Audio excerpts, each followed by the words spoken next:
All right. All right. Hello, everyone, again. Good afternoon.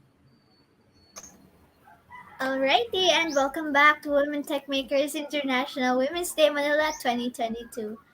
For our afternoon session, we will have three talk topics from cloud, leadership, security, and the panel discussion about pivots in career journeys for women in tech.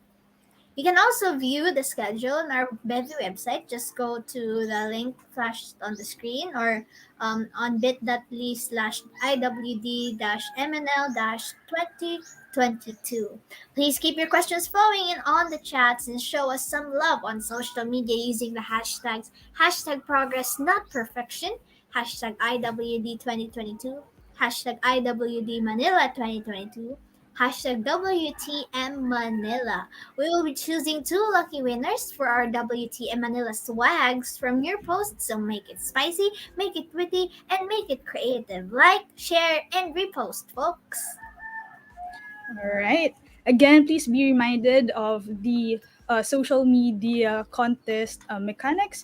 It is now posted in our screen. So to join is to you need to post in your social media account your experience or your insights from our speakers earlier today and for the next speakers that we'll be having, and include the hashtags hashtag progress not perfection, hashtag IWD Manila 2022, hashtag Women Tech Makers, and hashtag WTM Manila. So again, um, that's for our social media contest for later. And then I guess please be reminded of our community guidelines that are currently that we discussed earlier also, that we do not tolerate any harassment and other misbehaviors, and we just want everyone to have a great experience throughout the International Women's Day Manila 2022 event. So I just want to ask, right, what did you eat for lunch? Well, as usual, rice, of course, and leftover chop suey for me, and some sad leftover birthday cake. So, yeah, that's my lunch. How about you, Jazz?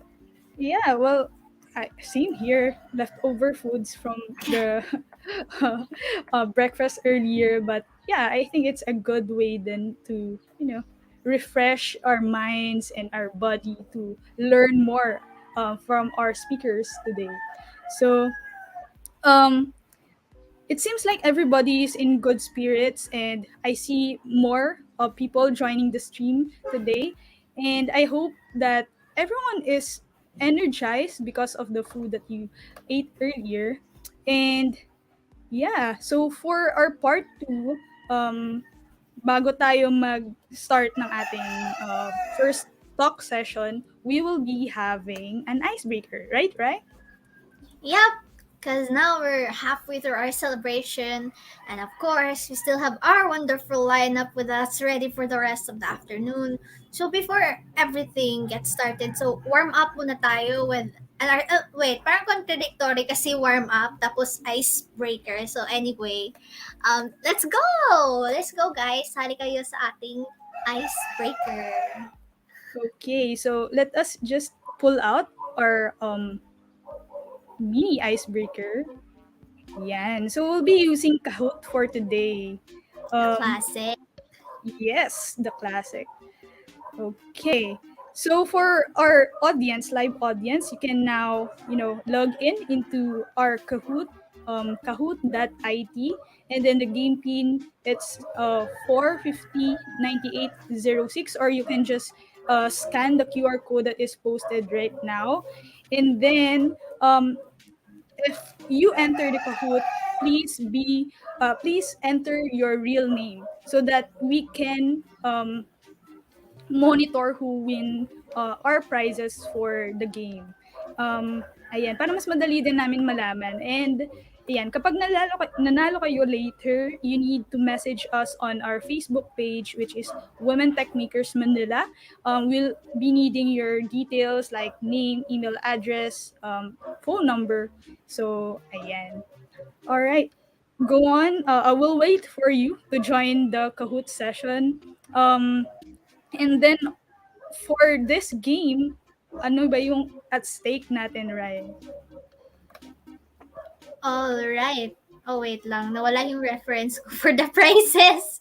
Pero guys, yes, may prizes tayo for our game. For our session today. Wait, let me check. Ay, Okay, ayan. Sa icebreaker pala natin, so, bak makakapanalo ang top 3. Okay guys, ang top 3 ng 300 peso Grab voucher. So ayan, worth it na yan guys. So, join! yes. Sa people on the live stream, sumali kayo. It's still And I very think, open. yeah, I think some people are still finding out how to join the Kahoot. So ayan, clarify ko lang kung ano yung mapapanalunan natin for this icebreaker game. So we are, for the first placer in this game, we'll be giving away 300 peso Grab food voucher. And then for the second place, 200. And third place, 100 peso Grab food voucher. Ayan. Yan. Okay, so mali pala yung nasabi ko kanina. Anyway. Oh yeah, hindi Yeah. ko nabasa. 300, 200, and 100 pala. So go guys. Alright, we have 5 Yeah, no people worries. here.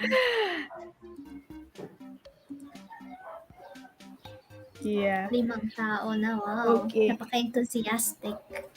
Join na kayo to our live audience and Facebook and YouTube. Feel free to join our icebreaker game. We'll wait for you up until 1:08. Well, 1:10. Let's see. 1:10 na lang. Yeah. Ayan. Nahihiya pa ata yung iba. Pero ayan. Sige. Let me just check yung... Grab food voucher. Sorry ate, hindi kasi ako medyo familiar sa ganyan kasi I don't know from the so it's like a voucher for free food sa Grab. Ganyan ba yan? Or It's like, something? I think more like discount in a way. So if you have like, Okay. pero you can use it like, you don't need to add more money if your food na ipapurchase mo is like worth 300 naman. So yeah, I think it's good. Oh. Lalo na for today, I guess lahat tayo nagpapa-deliver kasi we're afraid to, go out to eat, especially we still have a pandemic. So ayan. Guys, opportunity na to guys. Nothing's better than discounted food online. So join na kayo dyan. Ayan. Hopefully, marami nang mag-join later after our icebreaker. And there's a lot of things to learn for today's session. Yes, again, we have a Google Cloud session with Jazmine, Calma, and then our another leadership talk from Takehisa Ueda from Google Japan. And then our panel discussion for pivots and career journey. Um, Pivots and Career Journey of Women in Technology. So we have Miss Julie Baja from DXC Technology. We also have Kyla Encarnacion from Twitter and Miss Marla Abao of Previous Design Solutions Architect Intern from Microsoft. So, all right, sige. Okay na siguro tayo for our icebreaker. Then ayaw din natin mag-overtime tayo for this event. So, yeah, I guess we can start now. Go guys, kaya niyo yan. Yes, for this Kahoot pala, meron tayong 4 categories. So, for each category, they have like 3 questions. So, iba't iba yan. Ayan. Yes. Next, please. So, first is yung Guess That Song. Meron tayo yung hulaan natin. Yung kanta. Well, Go, lyrics ng guys. kanta. Okay. Oh my God. Ang liit nung ng text natin. Pero let's imagine see. na lang yan, guys. Kung Yan, ano yung okay. answer. So, ang Ay, kanta yung or song. lyrics is They Say I Hustled, Put in the Work. Hindi ko alam yung kanta. So, tutulain na lang natin. Ayan. Labas ang inner Makata.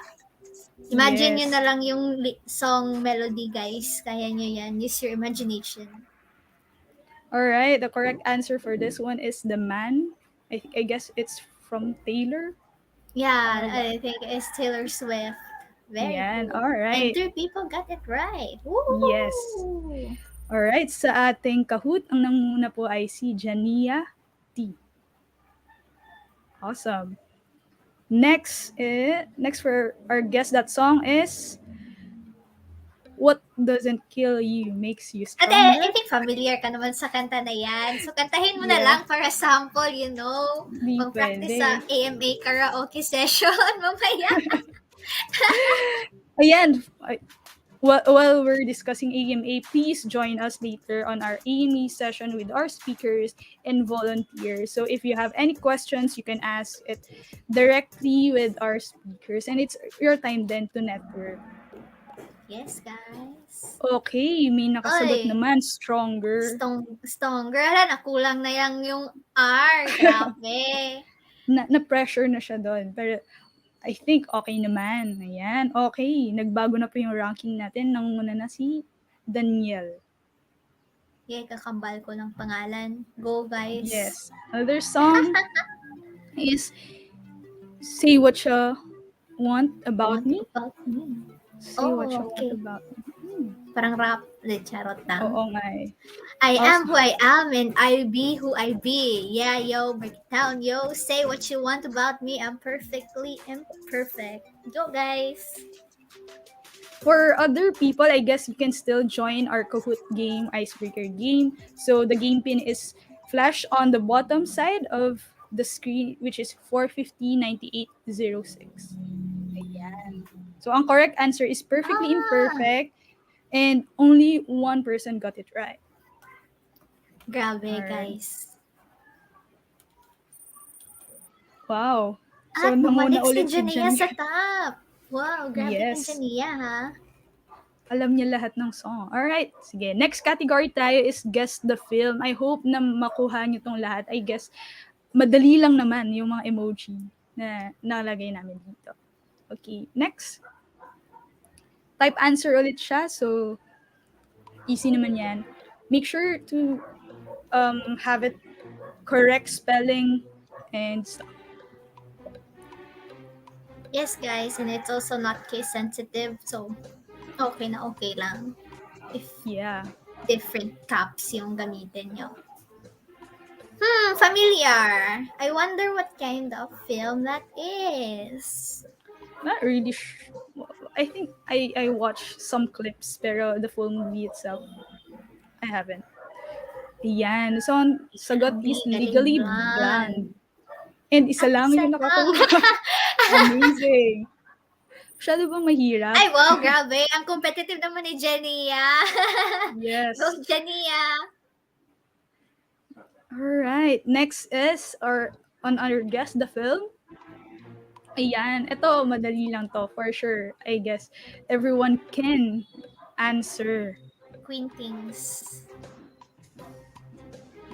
Wait, hindi ko familiar. Tapos, tumulong ako sa paggawa nito. Anyway, Hint, kalimutan ko. it's a superhero. Oh! Tama ba? Guess ko, Superhero may ako guess siya. ko. May guess ako. Ay, akala Who's ko that? Darna. Wonder Woman pala. At Yan, isa lang naman tama. yung pagkatama. Wonder Oh, Woman grabe. ang tamang Oh, sagot. wow, wow, Grabe si grabe. Jania on Jania. fire, oh. Mukhang kasama ka yata namin gumawa nito ah.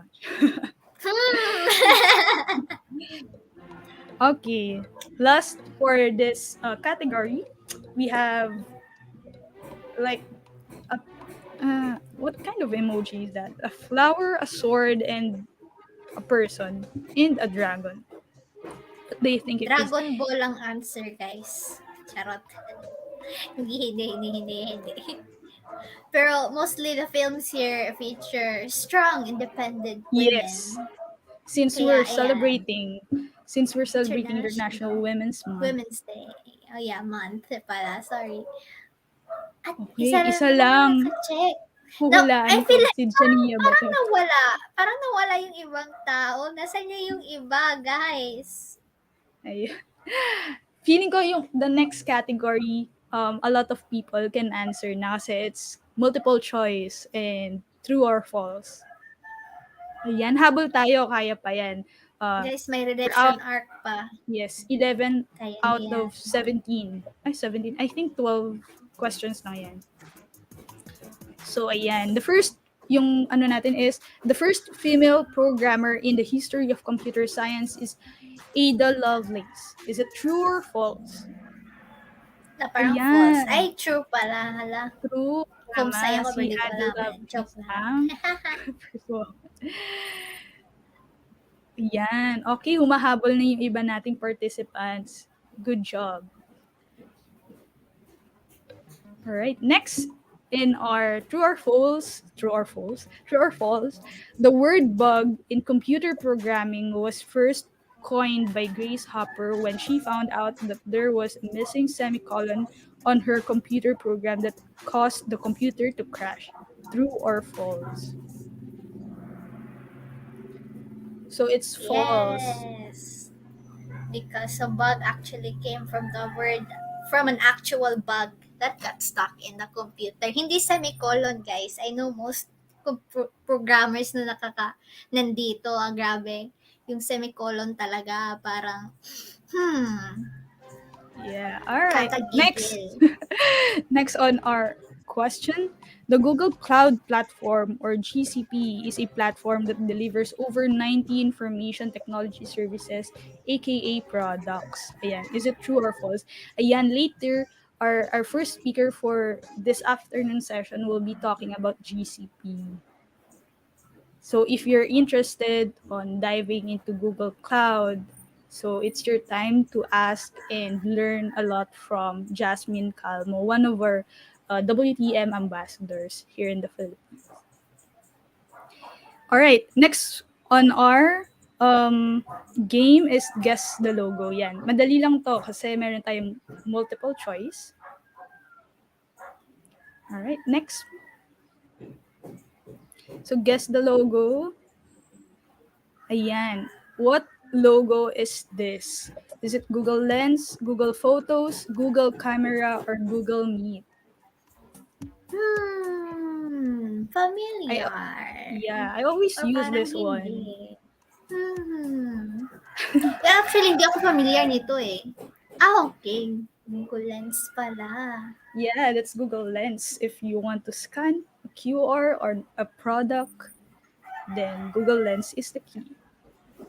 Speed install kayo guys para mabilisan yung mascan yung naka-flash sa screen namin for later. Woohoo! So another one is this logo.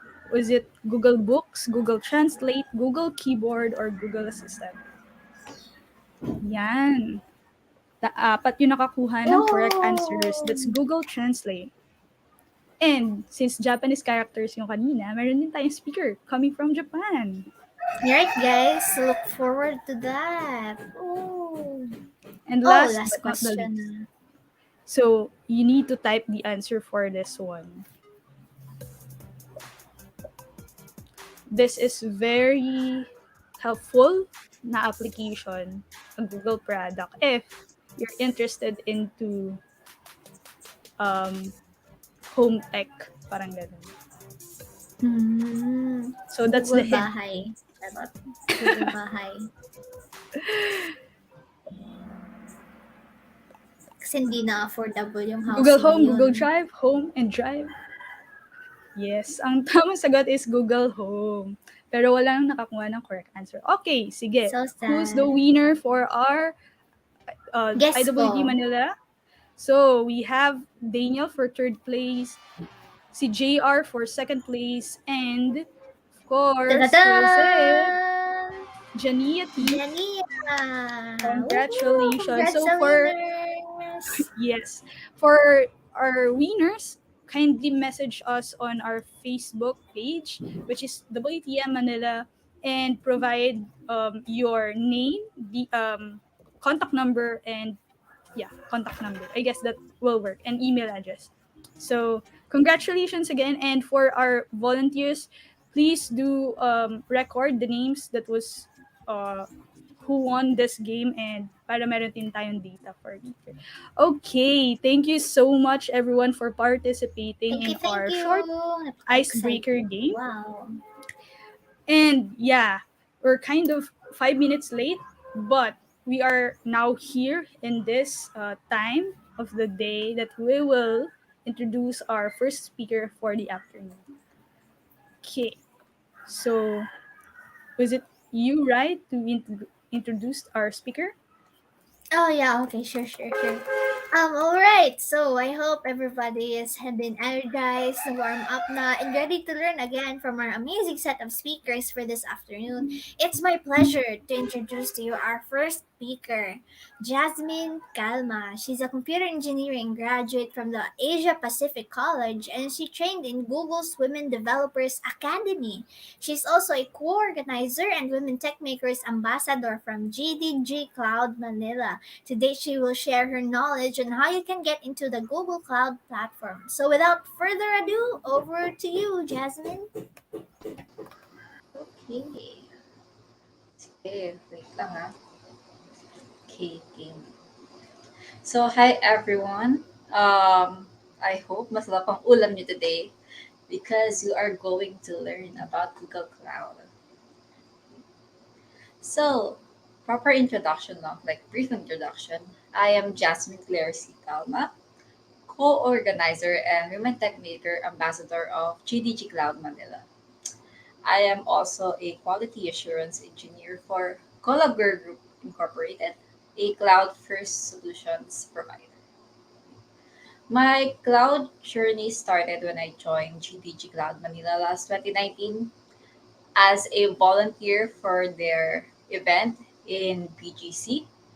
And after less than a year, I guess, actually less than 6 months of being with them, I became their I became one of their core organizers and women technical ambassador.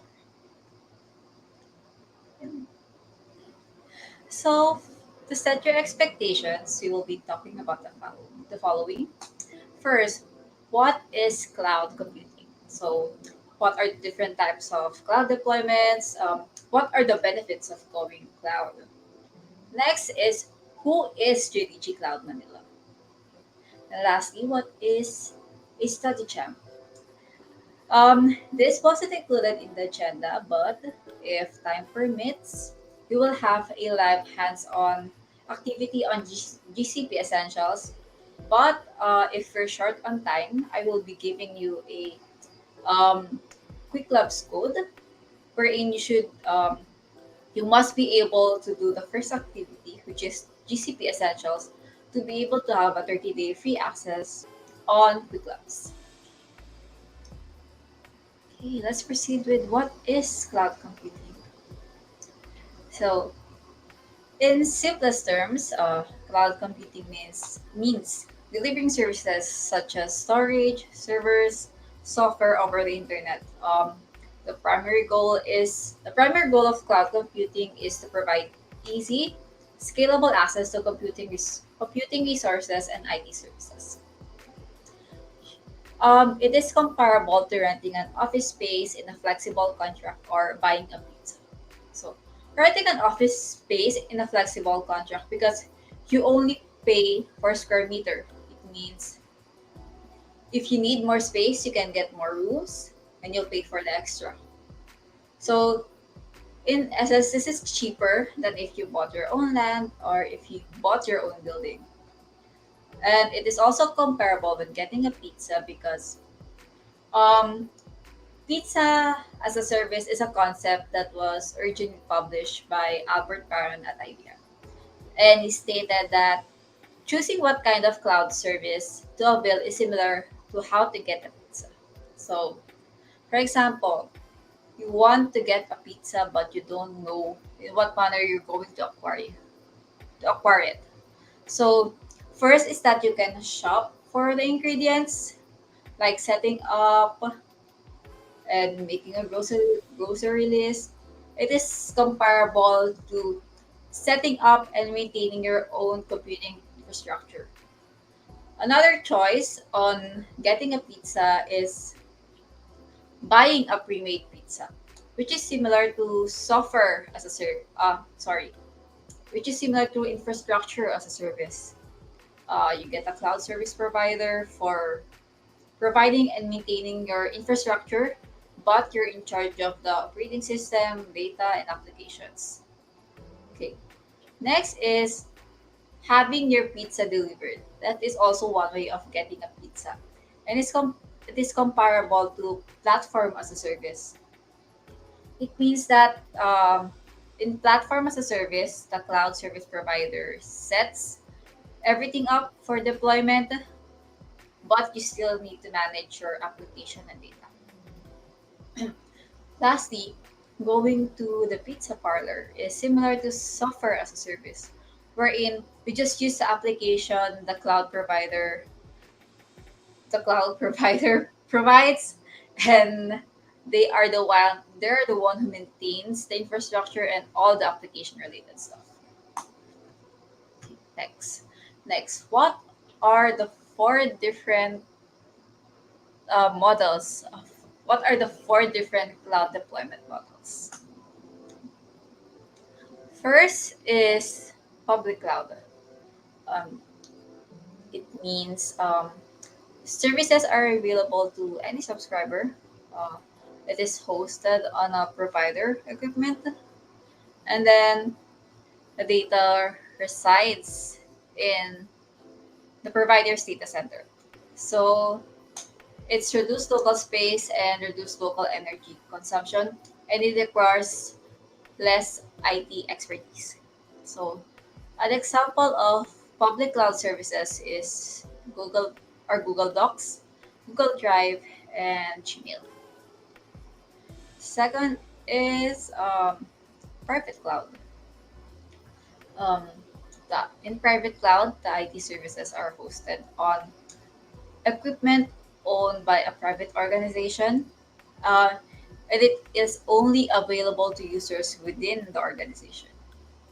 So in private cloud, the organization is responsible for uh, maintaining the infrastructure, and they have full control over data, regulatory compliance, and tolerance.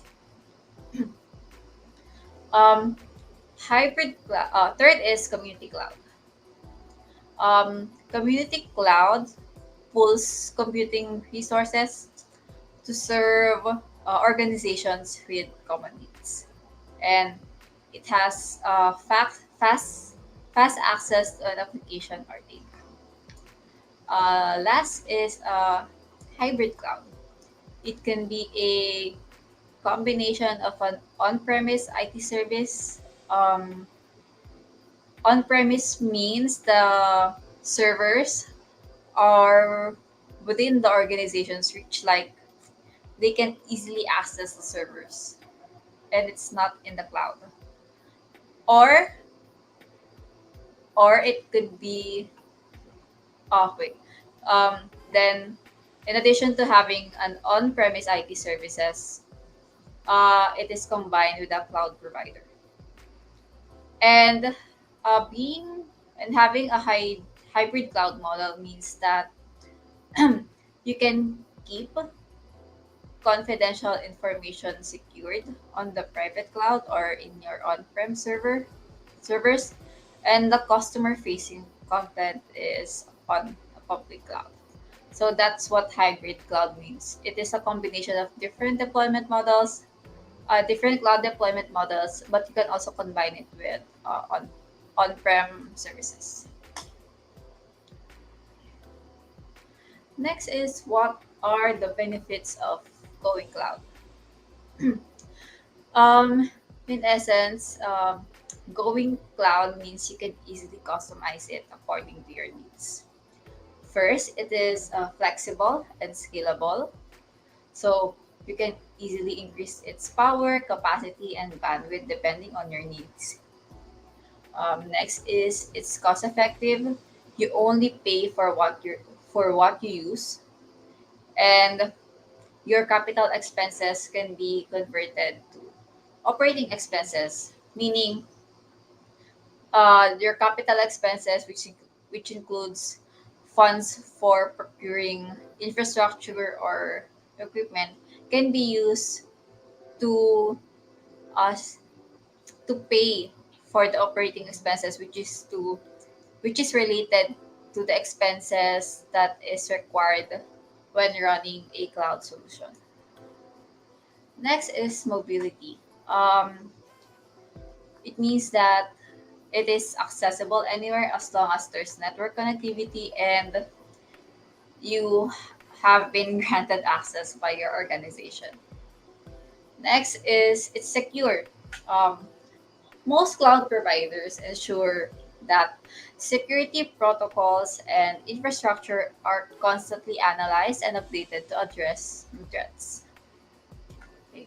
So that's this is the last slide for introduction to uh, cloud computing. Next is we are going to answer the question, who is GDG Cloud Manila? Okay. GDG Cloud Manila is a local community-run meetup for developers interested in resources and technology from Google Cloud developers. Um, we usually have live coffee meetings, conferences like Cloud Dev Fest, and Cloud Study Jams. But during this pandemic, we held only online Lean coffee meetings and online cloud study jams, and as a Women Techmaker ambassador, we also started the Women in Tech webinar series wherein we invite um, all women leaders in technology to share their expertise on their project or personal projects, and explain how they were able to overcome the how they were able to overcome the difficulties that they experienced when they were starting as a woman in tech. So, as I mentioned earlier, I began my cloud journey by being one of the organizers for Google Cloud Next Extended Manila that was held in BGC. After that, I began joining cloud study jumps to learn more about Google products, and I also volunteered to be one of the facilitators for their cloud study jumps. So, if you want to join or learn more about um, GDG Cloud Manila, you can just scan this QR. It redirects to GDG Cloud Manila Facebook group and GDG Cloud Manila Facebook page. Okay. Next, the third part is study jams.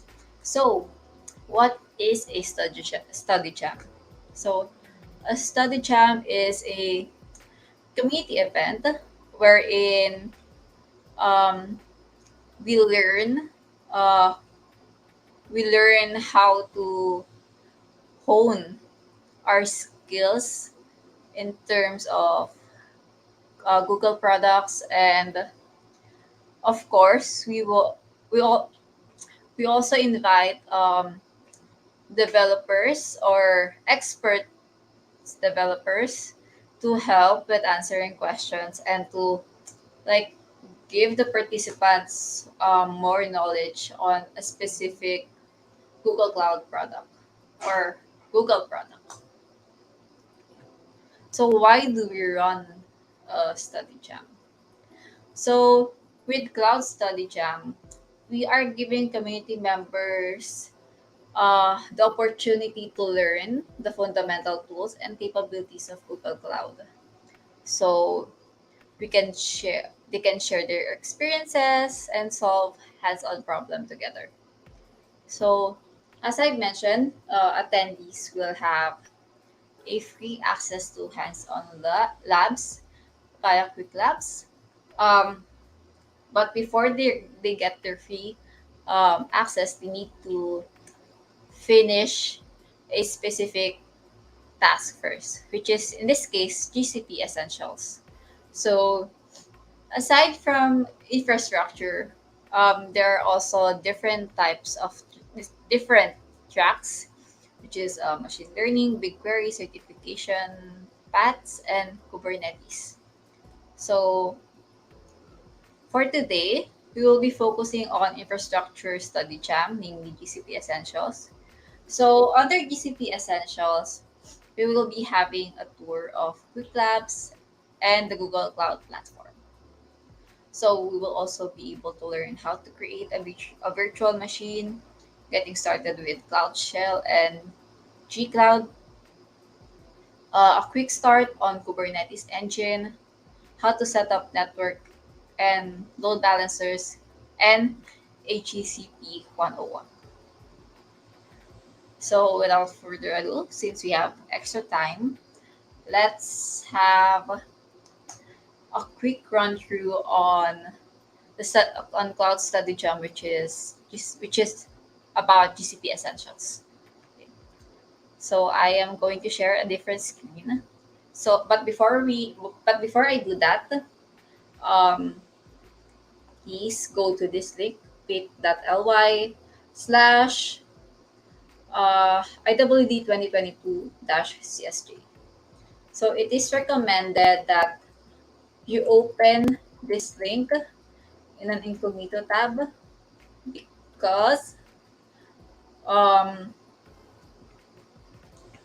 we will need to log out of our of all of our we'll need to log out of our Google accounts and to be able to ensure that we will be able to use the cloud study jam code. So let me just quickly share my incognito tab. Okay. Okay. Mm.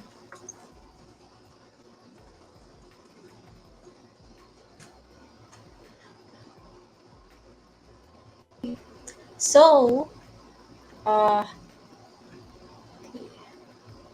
I don't know if you guys can see my screen. Okay, there you go. Thank you.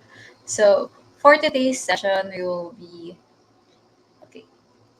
So, once you access the link, you'll be able to see this page.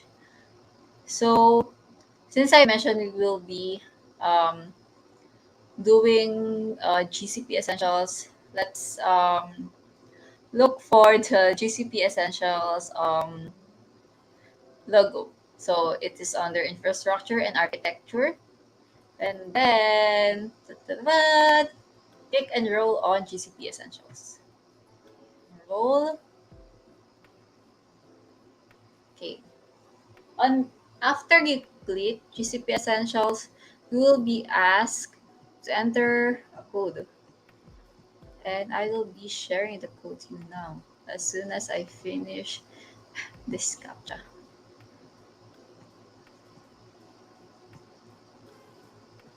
Okay.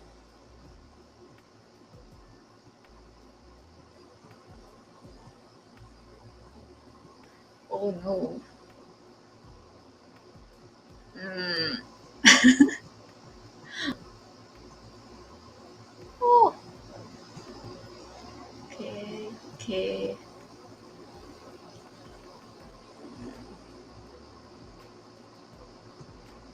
I don't know if that's a bus. Mm.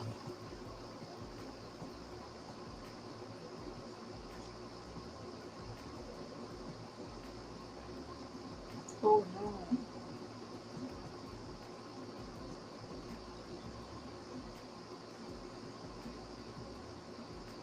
Okay, let me just refresh this.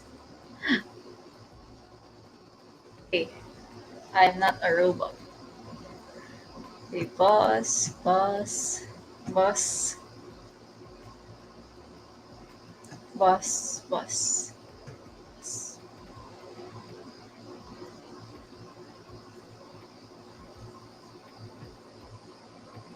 Okay, let me just enter the code real quick. Okay, the code is this one. IS dash Manila dash 5482. So I'm going to give you guys 5 seconds to enter it. Five, four, three, two, one. Let's just hope that I do not get detected as a robot.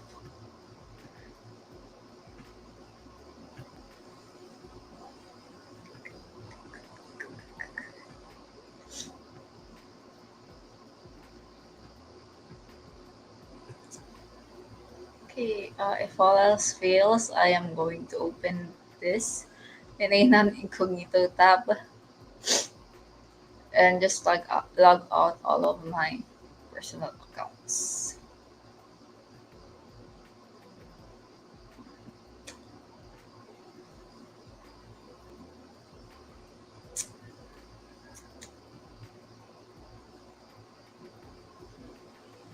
Hmm. Okay, okay. So after this one, we shall proceed with signing in using our account. So if you click enroll in this quest, you will need to sign in or sign up before continuing. So I am going to click sign in with Google. Okay, let me just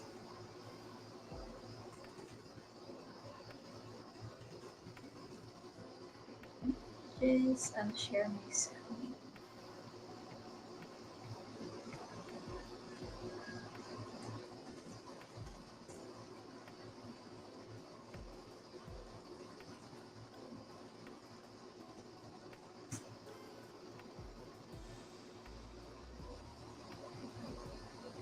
Okay, no logging in. Ox lang pa-share ulit ng screen. Ay, pa-add ng screen sa stream yan. Thanks. Okay. So after logging in, you'll be asked to review and accept the quick lab terms. Then your captcha ulit.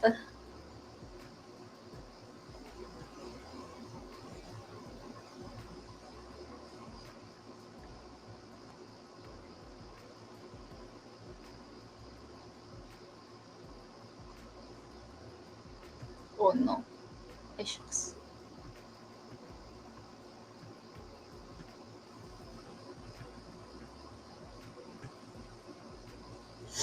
Mm.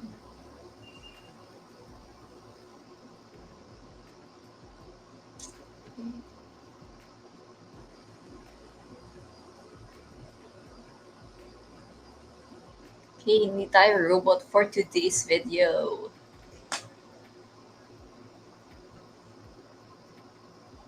Okay, so let us start the lab. So, general tip lang when doing a quick lab, hands-on lab, to save time, it's best if you review what what you will do for this hands-on lab because you're going to be given a set amount of time. For this lab, you will only be given 45 minutes. Okay.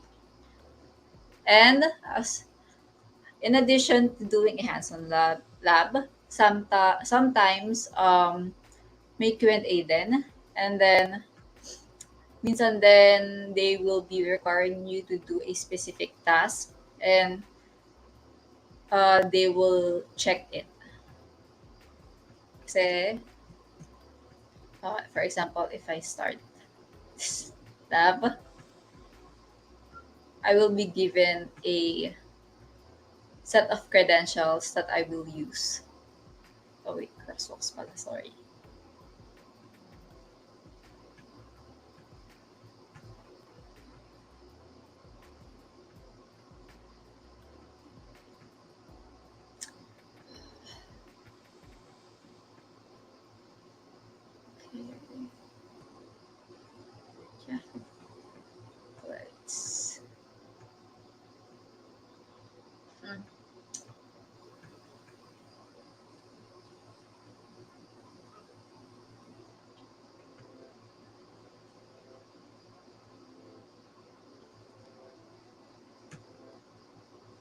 Okay, so yan, as shown, we will be given a set of credentials, and need to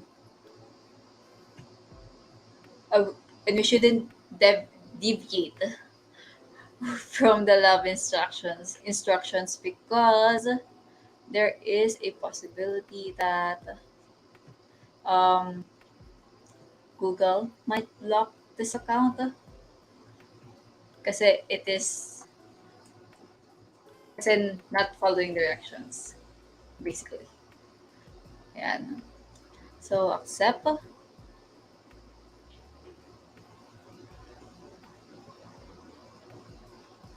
Okay, as you can see, ibang account na yung gamit natin. Uh, okay. Okay. And you only need to follow these instructions. So this is a self-paced labs. You can complete it. You can complete it as long as it is within the 45 minutes set time. So you'll be given an overview on what you will learn and what are the prerequisites. So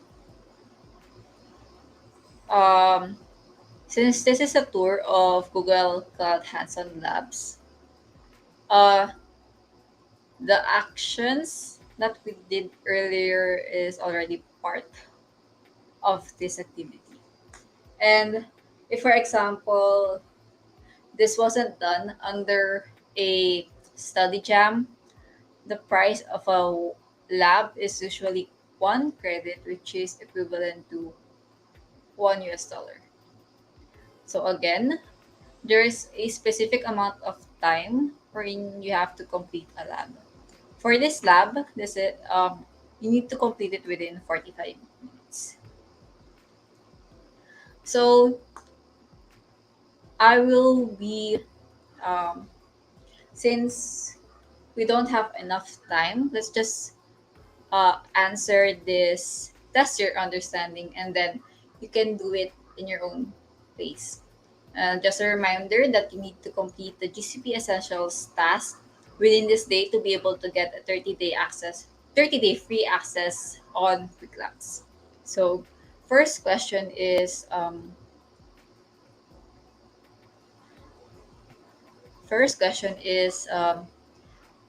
this builds a temporary environment in Google Cloud. So, based on what we did earlier, um, what did we do to get uh, a temporary environment in Google Cloud? So, correct answer is start lab button. So, if you if you notice earlier, as soon as I pressed start lab, I was given a set of credentials wherein I got a free access to a Google Cloud Console, which is this one. This is the console. Submit. Okay. When the timer reaches 0, you will lose access to your temporary Google Cloud environment. Is it true or false? So I think the answer is true because we were only given 45 minutes to complete this tab. So, okay. Again, some labs have tracking which scores your completion of hands-on lab activities. So this is true because I mentioned earlier that some lab activities requires to do you the exact task, and the system will be able to check it because you are using their credentials and you are using their cloud environment. So submit. And lastly, in order to receive completion credit for a lab that has tracking, you must complete the required hands-on lab activities. It is true because in the previous questions, some labs scores your completion of hands-on lab activities. Okay, so since this is a self-paced lab, I will give it up to you guys to complete this within a day, to complete the GCP Essentials lab within a day. Let me just stop my screen sharing and share my slides again. Okay.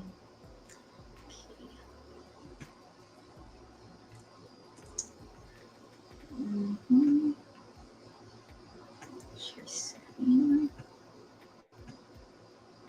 Okay. Yeah.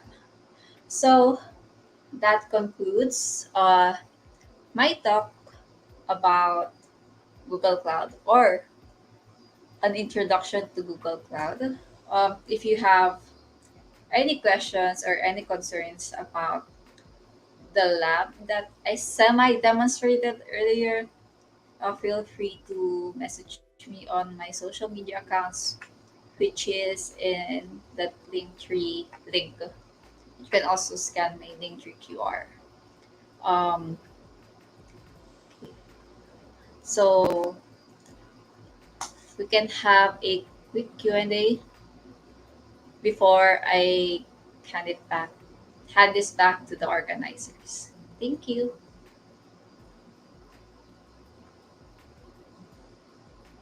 All right. So everyone, do you have any questions for Jasmine, Calma?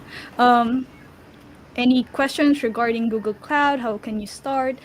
I guess you can also invite them to join the community, which is GDG Yes. Cloud Manila. So, in case you have free time, you can actually connect with our community and learn more about the Google Cloud itself. And yeah, so everyone, do you have any questions? I guess for me, I have a question for you, Jazz. So since you are already kind of knowledgeable in the Google Cloud um, tools for beginners, so we have like quick labs, right?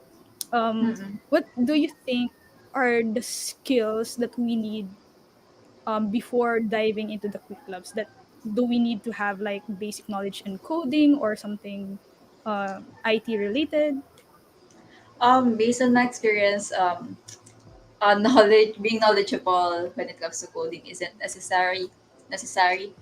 I guess curiosity lang and passion to learn, because when I started, I have zero knowledge on cloud, and I mean I have console experience, pero in a sense kasi you can also pero you can also learn that when you do clubs activities. So in essence, wala namang hard skills required, so just soft skills, which is curiosity and passion to learn. Okay.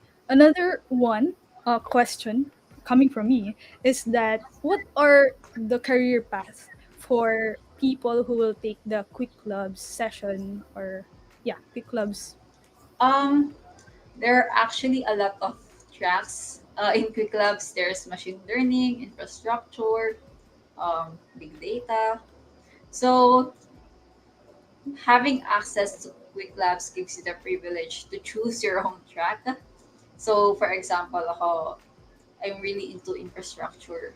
Um, not super addicted to infrastructure. Like I already have experience based on my previous work. So ang gusto ko lang is to learn how to do it in a cloud environment. And I also know some people who do quick labs to hone their machine learning skills. And and if you're a developer, you can also um, do quick lab sessions to learn how to deploy your applications in a cloud environment. Yes. Thank you so much for that, Jazz. All right. So we still have 5 minutes. We're still open for questions for everyone in the live audiences.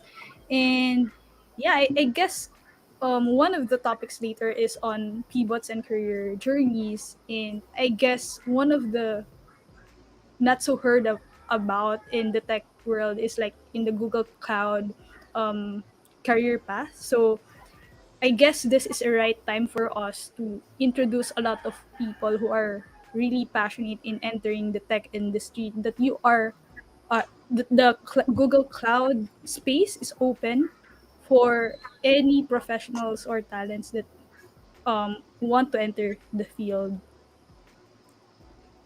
So yeah, so far I can't see any questions. So again, feel free to connect with Jazmine in her LinkedIn accounts, and also GDG Cloud Manila. Feel free to join the community, and please also do like their page for their upcoming events, I especially think there's a tailored for. question sa comments. Alright, Um, sige, may question na tayo. yes. Ayan. So, what type of cloud deployment is Google Cloud po?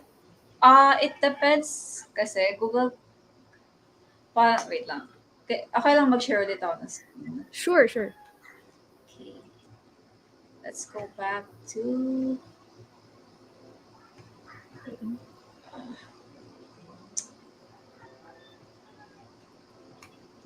slide 5. Yeah.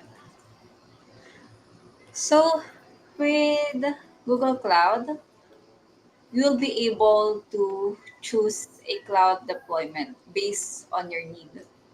So, public cloud is already available. Like if you're using Google Meet, Google Docs, that's already private cloud. That's already public cloud.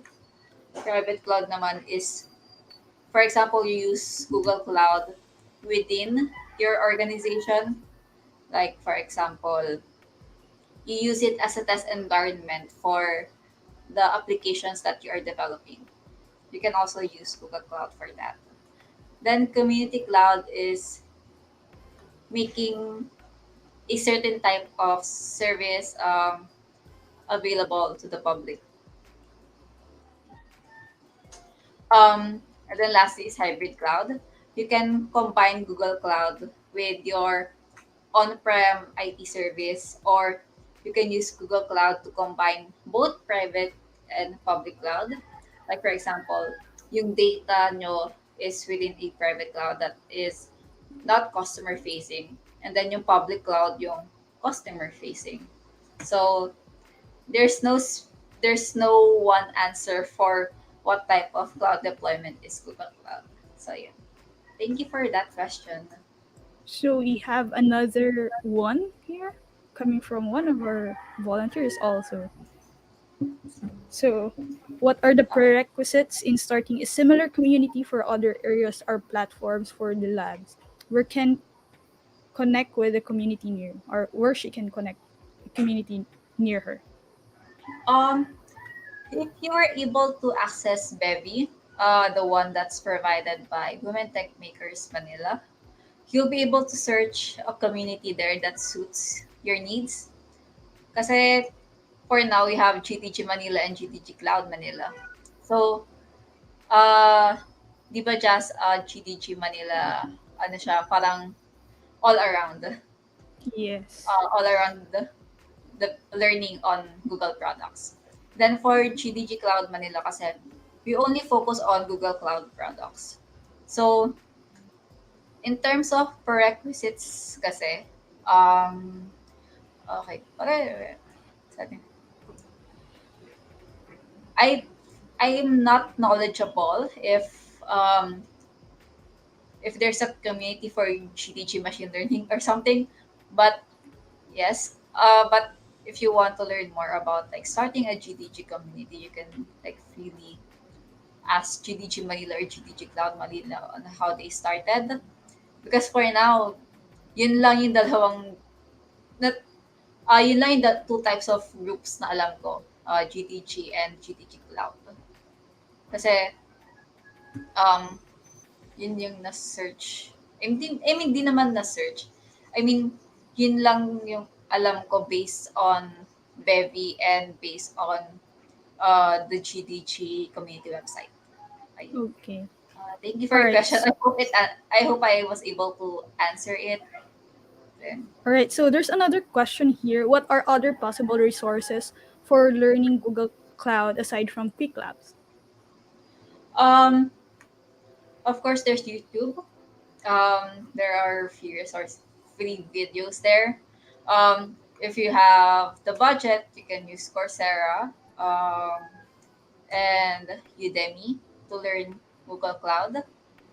Plus, if you also have the resource Siguro, you can like have your own Google Cloud console wherein you can explore the Google Cloud environment at your own pace or at your own pace or at your own curiosity na hindi ka tali dun sa time limit ni Quick Labs. Okay, Oh, thank you for your sorry. question, Carla. So just to add also, I guess it would also depend on your preferences. Like if you Mhm. preferred like more structured ones, then go for Quick Labs because they have like structured for career paths that you want to take. And well, YouTube, it's also free for everyone. All right, so I guess that's it for this session. Thank you so much again, Jazz, for Thank you taking din. us um, talking about GCP, and I hope to see you soon. Yes, thank you. Thank you so much. All right, so we are on our next speaker. Next up is we have an ally with us who is actively participated in diversity, equity, and inclusion activities and being passionate for developing people in marginalized groups, especially women. And let's welcome Takehisa Ueda, a seasoned leader with 20 plus years experience in fast growth companies including Cisco, Amazon, and Google, as he talks about how leaders help talented people accelerate growth and how people shine among the best people. Without taking much time, over to you, Take. Thank you. When I was 10 years old, my family went to Hawaii for a summer holiday. It was the first time for me to go abroad. It was indeed a great fun. But all the while, I felt it could be an even better experience if I could speak English. And after returning to Japan, I started going to an English class the once per week because we didn't learn English in elementary school in Japan. I'm very grateful that my parents provided me with an opportunity to realize an area of growth and a motivation to learn something new. And a couple of years later, my father asked me whether I wanted to stay 1 month of summer vacation in the United States to practice communicating in English. And I was very excited about the opportunity. And this is where I stayed at the Christian minister's home. However, the reality was that I really struggled to communicate. And this was really, really tough experience for me. And unlike today, we couldn't easily talk with family or friends back home over the internet. And I felt alone. And I was very lonely. But despite this painful experience, I was more motivated than ever to improve my proficiency of English. Again, I was thankful to my parents for recognizing and rewarding my effort of studying English by providing an opportunity to be aware of the further gap. And since then, I studied English 30 minutes a day and 365 days a year by dividing one theme and talking about that specific theme for 5 minutes. And then in the remaining 25 minutes, checking how to say what I couldn't find the right expression. And 10 years later, I read a sensational article in a business magazine. Even receptionists and millionaires talking about IT companies whose stock prices were surging. So I applied for one of the companies highlighted, named Cisco, which was growing very rapidly by producing and selling the network gears to build the internet. The final round of interviews was done in English, and I could address all the questions very well, because I had already answered most of those questions in my daily 30 minutes English study. And of course, I got a job. My small but continuously steady effort paid off. As I'm wearing my favorite t-shirts today, just don't quit. The continuation has a strong power. And that was the start of my career. What is the core? What is the most important thing for you? And why do you work? What are you working for? This is the first question which I ask of myself when I think about career. I joined Cisco in April 1999 when its Japan entity had only about 100 people. And over 14 years, I climbed up the career ladder very quickly. From my first job as a technical support engineer to the leader of the technical support organization was more than 100 people, while the company grew and matured. And although I had always been very happy about the environment, I started finding it easier to deliver results. So I felt like a rate of success was all set by others. So in my last 12 months at Cisco, I was on the leadership programs to be a director, such as leading a global initiative, receiving executive coaching, and shadowing the local country manager. And during that time, I heard various executives talked about the Amazon Web Services as the biggest threat in the future. And I started to wonder if I should be on that side. And I read the bestseller book called Lean In, written by Sheryl Sandberg, and was really moved by the best pieces of career advice which Sheryl received from the Eric Schmidt. So only one criterion mattered when picking a job is the fast growth. And this advice really resonated with me. And coincidentally, the AWS reached out to me for an opportunity to build a support organization for the Japan market.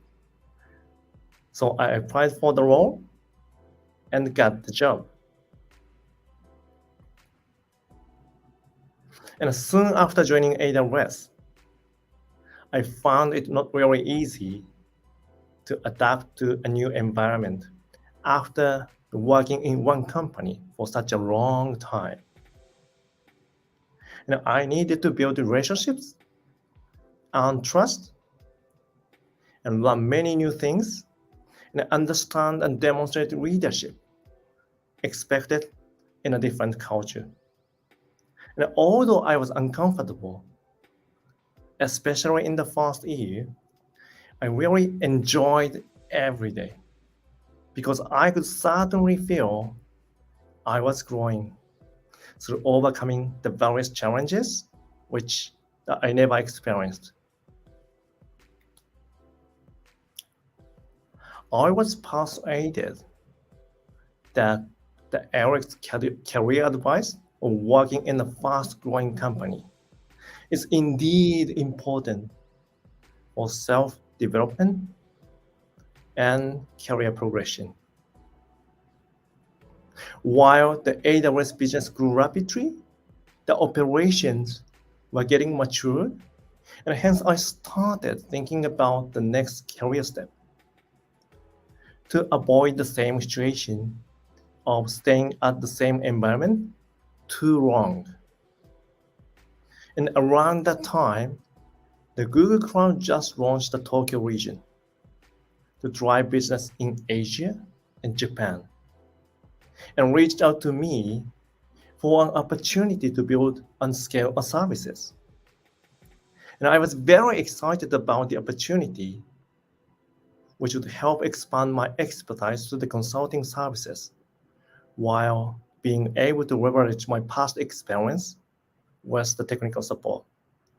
So I applied for the role and I got the job. And now that I have been working at Google for more than 4 years, and I'm leading the consulting team for the infrastructure modernization in Asia Pacific and Japan. And as a result of continuously stretching myself by getting out of comfortable zone, I could get an exciting opportunity to lead a team outside of Japan for the first time in my career. It's very challenging to effectively lead a team of people with different culture in English as my second language, but very rewarding experience of learning new things almost every day. And looking back at the last 20 years of my career, I have met the several leaders who made a strong influence on my development. And some of them were my manager, and others were my mentor, the coach, or sponsor. And I found the common qualities among those leaders. And one, they made me realize the areas of growth or improvement in the way I got motivated to run. And two, they showed how to think or do things differently. And three, they provided the ongoing feedback to recognize the progress and made me realize the further opportunity for growth. And lastly, they asked for my feedback for their development. And I have maintained those relationships with the great leaders over a long period of time, even though we now work in different companies. And how can leaders help the talented people accelerate their growth?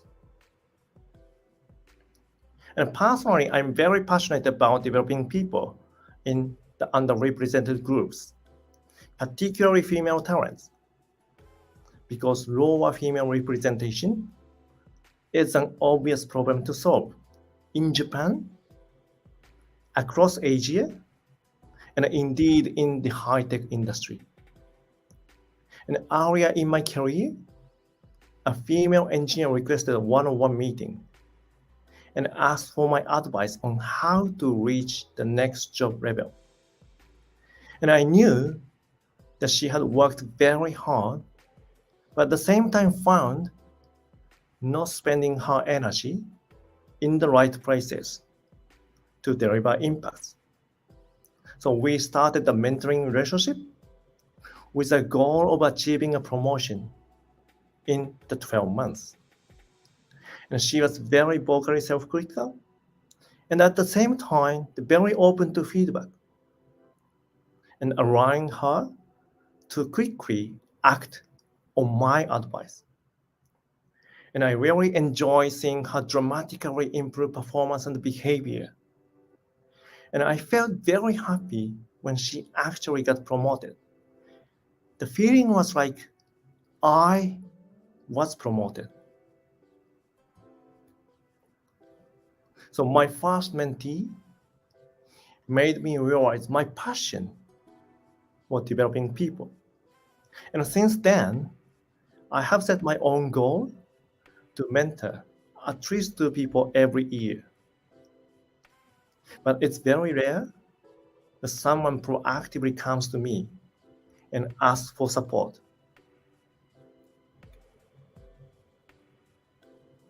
How do I find the possible mentee with a growth mindset?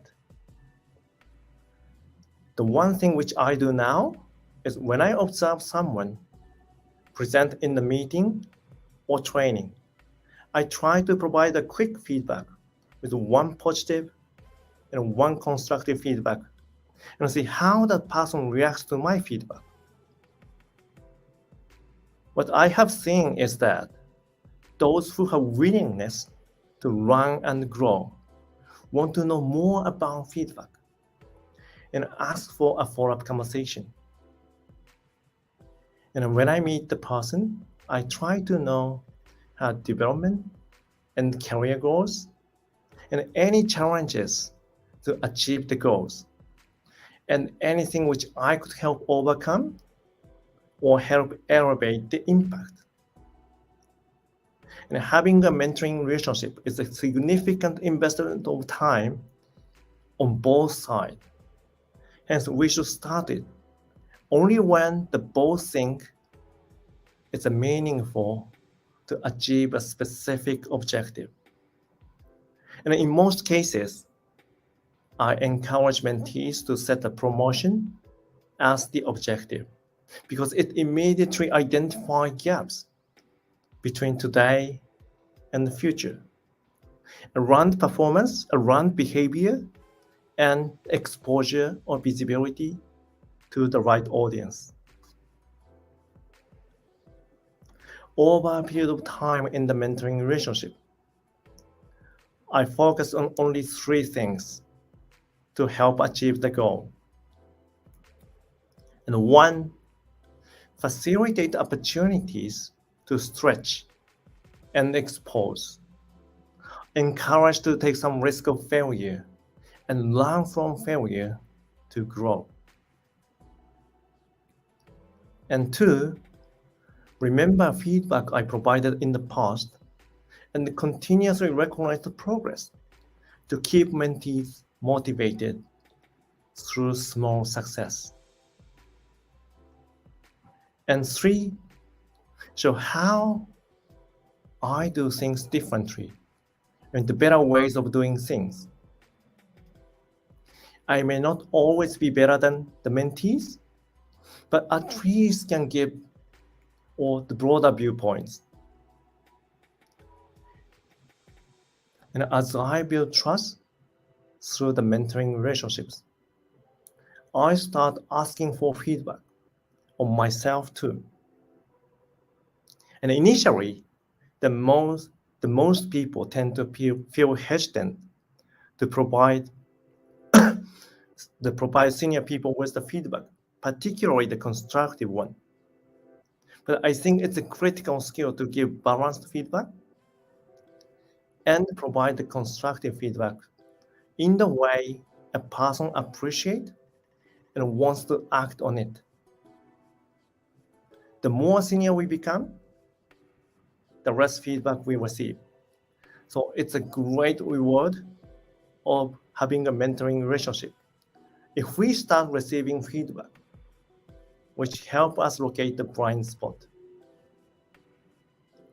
And when we achieve the shared objective of the relationship, I encourage them to give their runnings back to someone else who needs similar support. And in that way, if I can impress them by showing the value of the mentoring and motivated them to help others, I can scale my impact over the period of time. Now, how can people shine among the best people? With my experience of working in Cisco, Amazon, and Google, when those companies were growing very rapidly, was the talent diverse people. I'd like to share a few work principles which I'm trying to follow.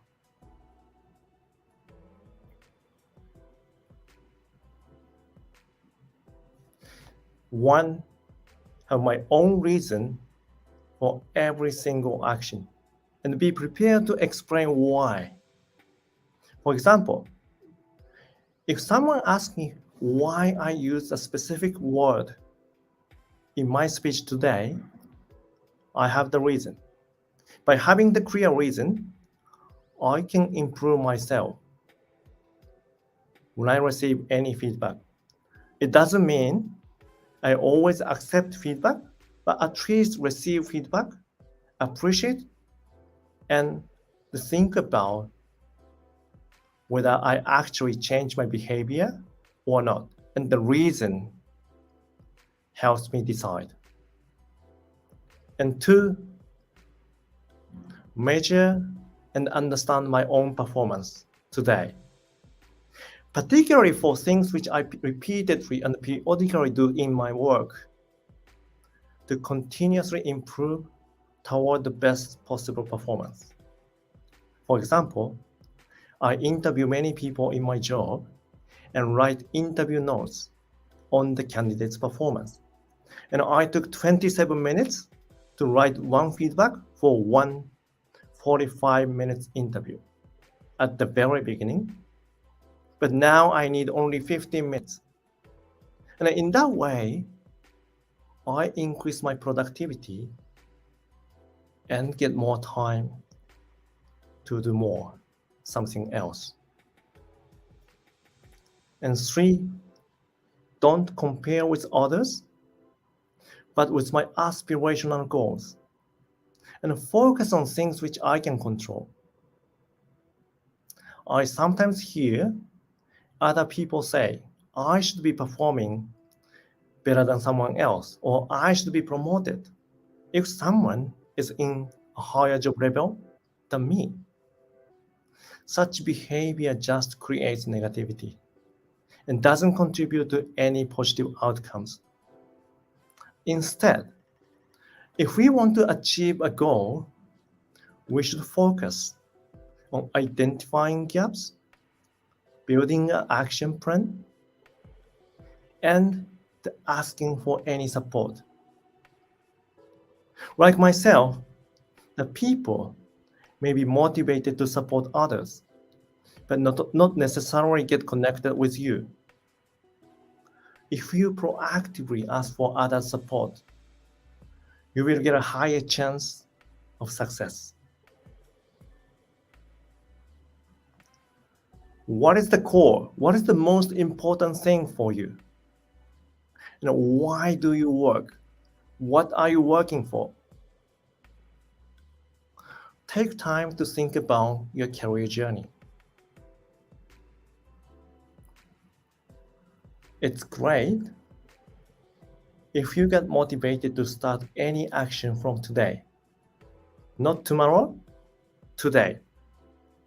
And just do it and don't quit. And thank you for attending my session. And I will really appreciate if you send your feedback to these mailing areas so I can continue improve myself. Thank you. All right. Thank you, Mr. Takehisa, for that wonderful talk. I think I really learned a lot, especially on the part where you try to grow as on your part and as well grow with other people as you mentor them and try to make them the best versions of themselves as they can be. So I think that's a really great insight we really have to take in us for both men and women at that point. Yep. So again, thank you so much, Mr. Take. That was a really, really amazing talk, and we look forward if you can join us for our AMA, because I'm pretty sure some people would still love to talk to you and hear your feedback as well on some other things, or maybe receive feedback your own. So yes, thank you. So now that we're down to our last two sessions for today, can you imagine it? I know a lot of people have already learned a whole lot from our speakers already, and I really can't wait to hear more from our next speakers. But before we proceed, we will be having a short 15-minute break for you to stretch, to grab some coffee, and to go to the washroom.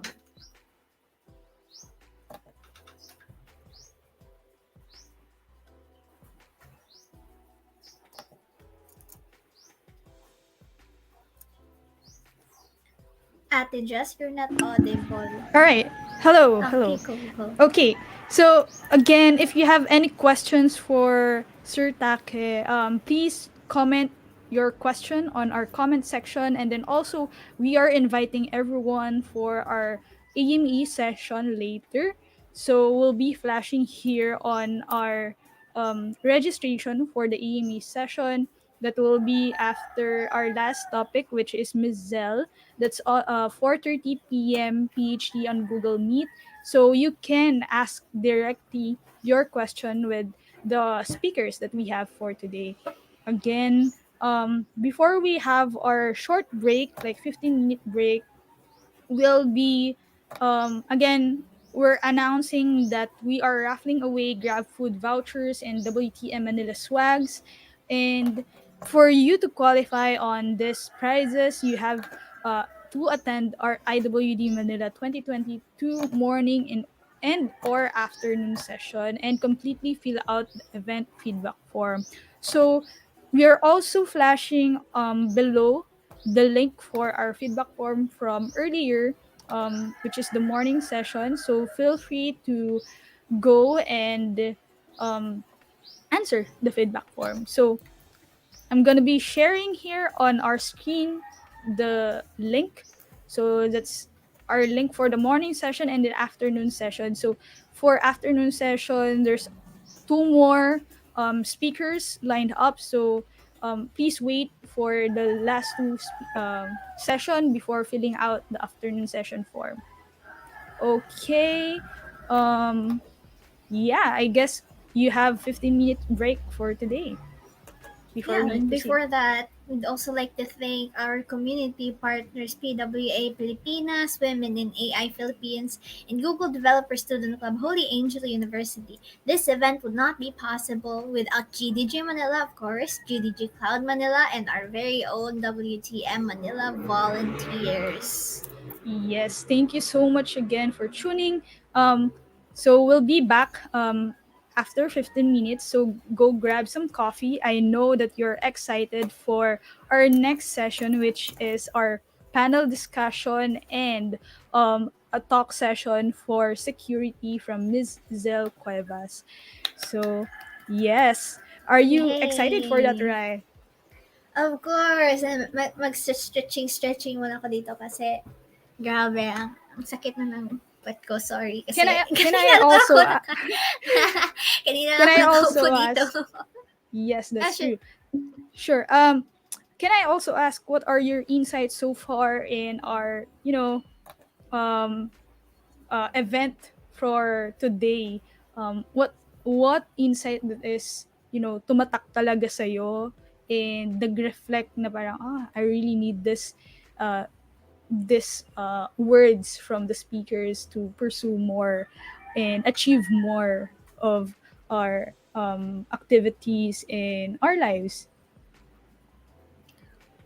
I think mostly, I still can't get my mind out of the talk from Miss AJ, yung kaganina. Kasi it reminded me of a passage from a similar book.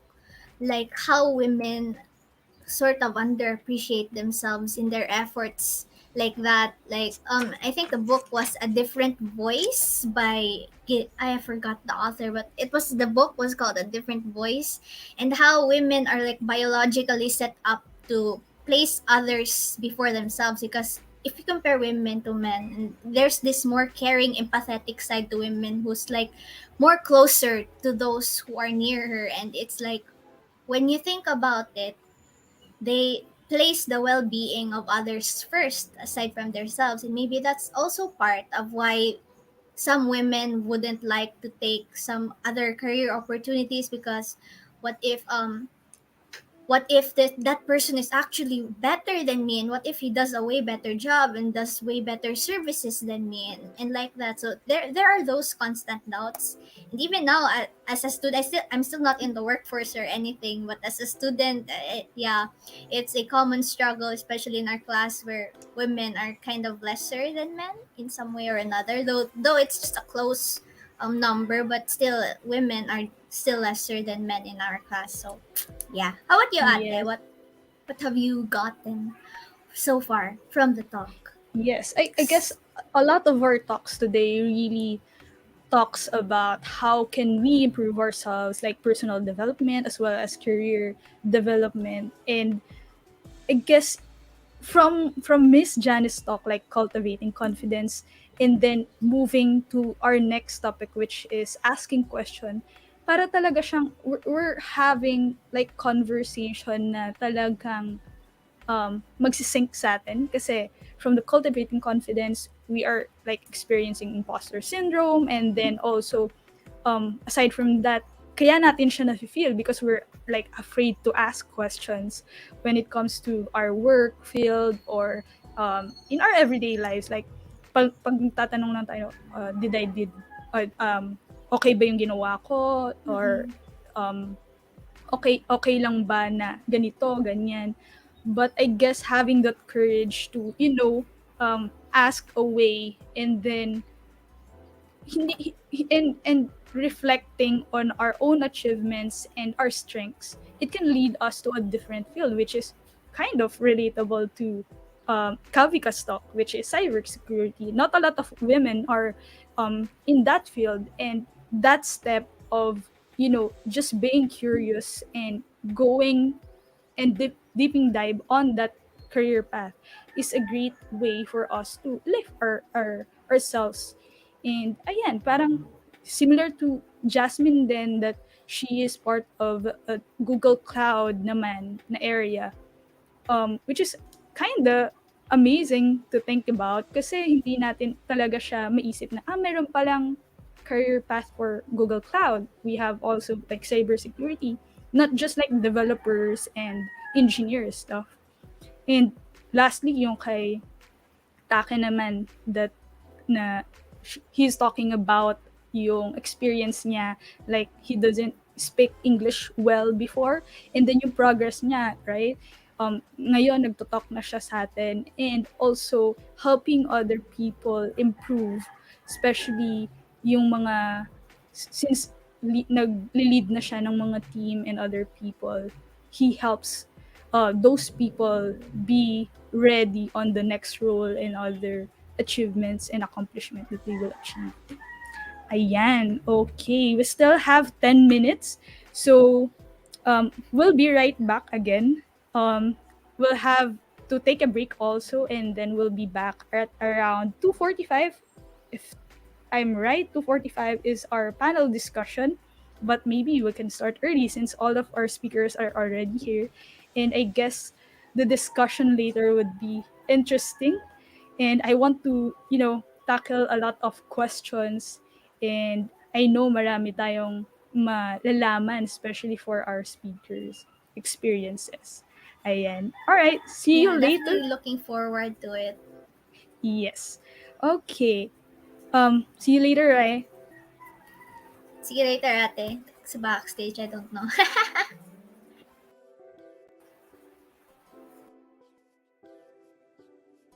Our world has changed so much since I was a kid that things that I want to do now weren't even possible for me to imagine. I don't even know if I knew it was called computer science or programming. It all sort of happened by accident. I was always excited about technology in some way and people. And I thought that was just really neat to be able to control the technology instead of just having it control you. I think a lot of people wake up and they have an amazing idea. When you know how to code, you can go and actually make that a reality. I'm the Deputy Innovation Officer. I'm a design lead, a UI designer, support engineer, Software engineer, developer programs engineer, Chief Product and Design Officer. I'm a VP. I'm the CEO and founder, co-founder. I am a coder. By learning about engineering, computer science, and other technical fields, you can solve the really big problems. We're trying to do things that could radically improve the world. Things like transportation and health. Making our cities better places to live and making people more connected. A place for city kids to build and create. I created a moon TV system to project video on the moon. Computer vision technology. Open source hardware company. Measure air pollution with your mobile phone. I love helping people do the things that they love to do more easily. I really, really, really enjoy the fact that I get energy from so many people. I just hope that I can see the world change in my lifetime. That inspires me. So build it around something that you like. Find something that interests you. What are you passionate about? Know what's the thing that's going to keep you going. And you can really, really have an impact on the world.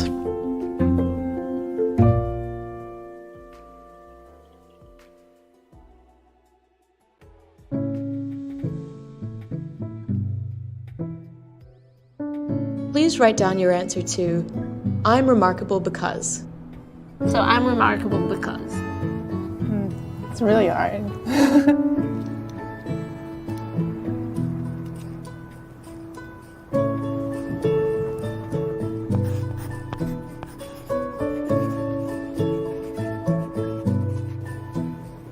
Okay, I'm done. How did it feel to write it? Weird. Hard. Would you mind reading it out loud? Oh my God. I'm remarkable.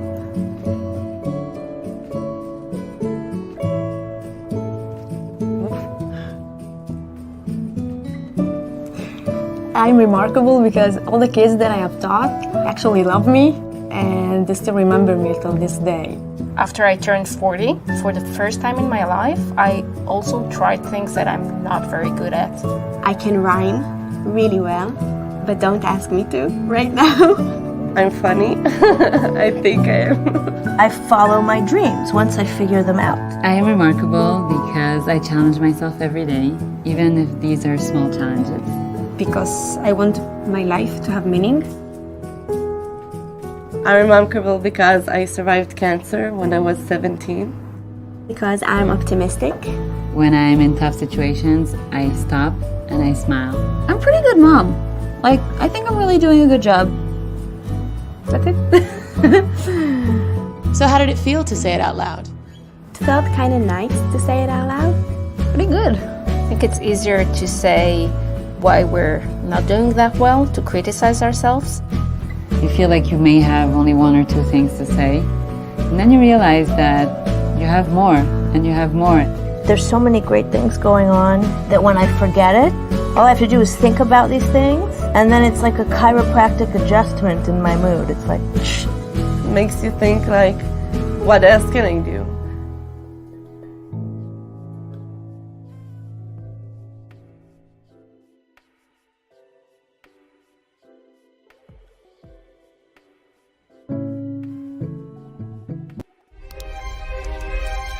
There's so many women that have gone before me and have taken to the sky. Do you think there is a need for women in space? Well, is there a need for men in space? All these women have been my role models and my inspiration, and I couldn't be here today without them. Özlem Türeci is the woman behind a leading COVID-19 vaccine.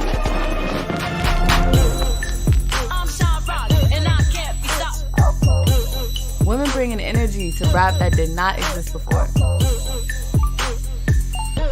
And the Grammy goes to Cardi B. Who knows how many others could have been the first if they'd had the chance to try. Pattern Beauty is launching. I'm the first person in my family to start a business. let's talk about some glass ceilings being shattered.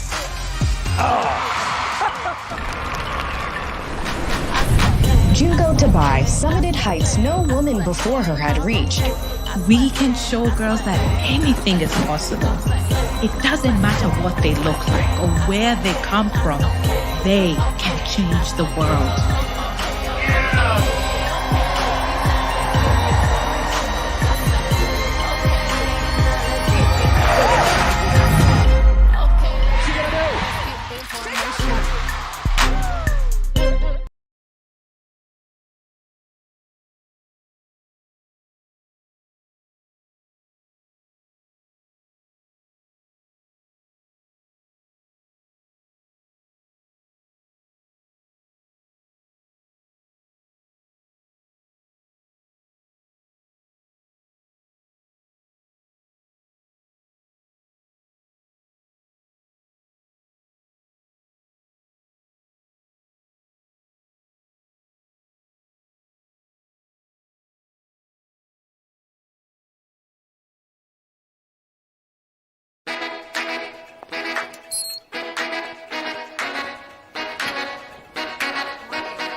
It feels good to be liked.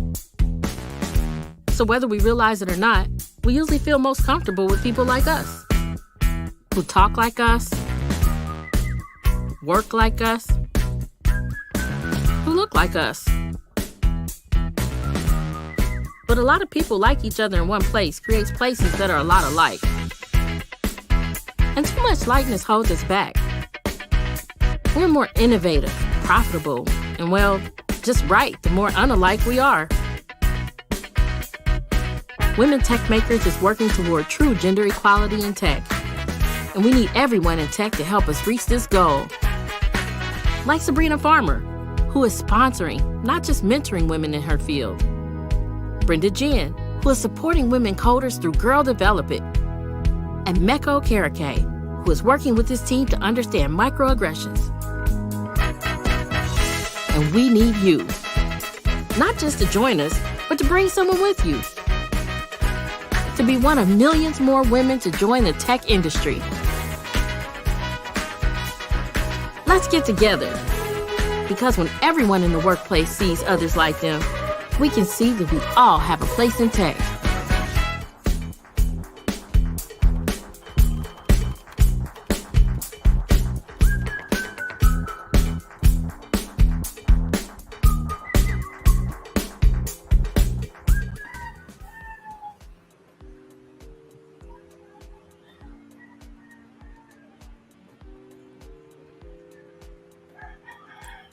All right. Hello again, everyone. Again, my name is Justin. I'm the WTM ambassador for GDG Manila, and I will be your moderator for the panel discussion.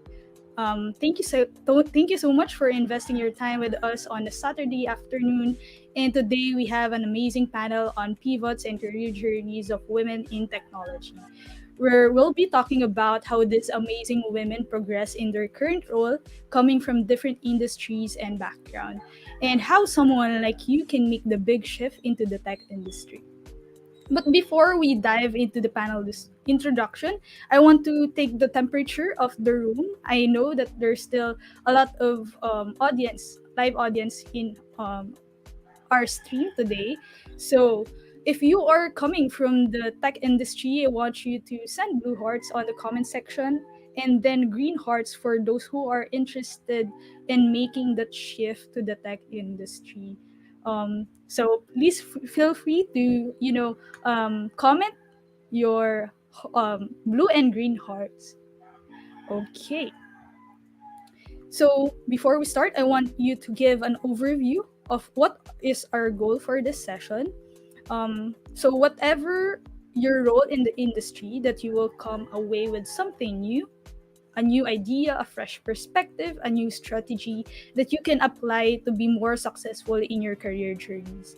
And the women in the panel today have all been leading in their respective fields.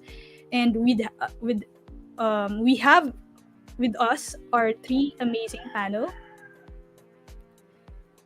So first in our panel is Miss Kyla Encarnacion, a homegrown talent of the BPO and shared services industry, where she had the privilege of working and learning from different industries ranging from telco, banking and finance, retail sales, and IT distribution. Now she is working as a manager under vendor management at Twitter. And next in our panel is Miss Julie Baja. She has a European language degree and was previously teaching math and science in a prep academy and was a culture and language assistant in a school in Madrid, Spain. Currently, she is the delivery manager at DXC Technology. Last but not the least, we have Miss Marla Abao, current fourth year BS Industrial Engineering student studying in UP Diliman and was one of the founders and board members of WeTech. She was a previous intern at Zalora, Geodata, and now most recently with Microsoft as one of their solutions specialist for Power Platform. All right, welcome, ladies.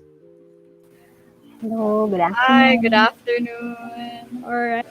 Thank you so much again for saying yes to this panel. We are really excited to hear your experiences and personal stories. But before we start, I just want to ask, how are you, ladies? You all look stunning today. Thank you. Thank We're you. good. Doing great. Excited. Yes, Excited to have too. this conversation with all of you ladies. Okay. So it's finally here that we are talking about your pivots and career journeys in the tech industry. So let's start, I guess, with our first question. All right. So as shared earlier, you all came from a different background, right? So before going into the tech industry. So can you please describe to us your career journey and how you navigated through your career? So I guess let's start with Miss Julie. Okay, so good afternoon, everyone. How I'll describe my career journey. So as mentioned earlier, I was a teacher before I went into the tech industry. And how I navigated through my career, it's with a lot of help from different people. I have colleagues who help me learn more about the technologies, and I have mentors who shared with me some tips on leadership and management. So I guess that's it for me, like with a lot of help and with a lot of self-retrospective, like looking into my strengths, what I can do, and what are the things that I can still work on, my limitations. So that's it for me, I guess. Thank you, Miss Julie. How about you, Marla?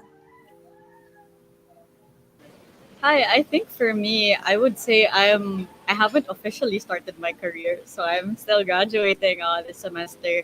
But I think the interesting thing that I've done is that I started networking pretty early.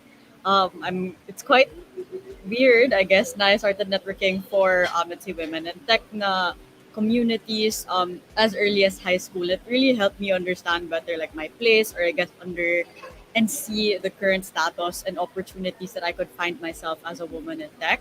And what I did early on, particularly in college, is that I really tried to go into very like they're all in the tech industry. The companies that I have taken part of as an intern, but they're all very different roles. So that's something that I wanted to do. Like as an IE, diba? Like IEs are very they traditionally go into supply chain path. Like that's the typical future that is envisioned with our graduates. But I wanted to explore my IE skills, particularly with operations and like project management in tech. And yeah, I think it really helps us have mentorship opportunities or even attend these types of talks to also kind of get a better understanding and head start even while you're still in college. Thank you for that, Marla. And we have Miss Kyla. I think Julie and Marla mentioned a lot of the things then that I think is very important in your career. For me, I had no intentions of going to tech, and yet I'm here. I studied communication arts, and my career was entirely in the BPO industry. But in going through, I think, any career, it's important that Number one, you have a lot of people that you can trust. The circle of trust has to exist because it is a tough industry. And I think in any industry naman, it is important that you have someone you can trust, so that someone you can trust who can give you feedback, because I think that's one thing that is very, very constant, like to be able to get feedback, to learn from your opportunities, to be open about it, and just to continue like pushing yourself to be naturally curious about things. And I think that's just not in technology, in the tech industry. So a lot of help, I'm not gonna lie, a lot of sleepless nights, mostly self-imposed.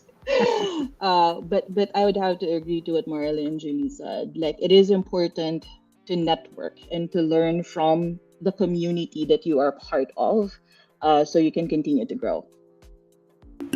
Thank you so much. So to summarize all of the answers of our panelists is it takes a lot of, communication with other people, mentorship, training as well, and also networking in different events, or like even in your previous industries, you can still get some people that will help you along the way in shifting different careers.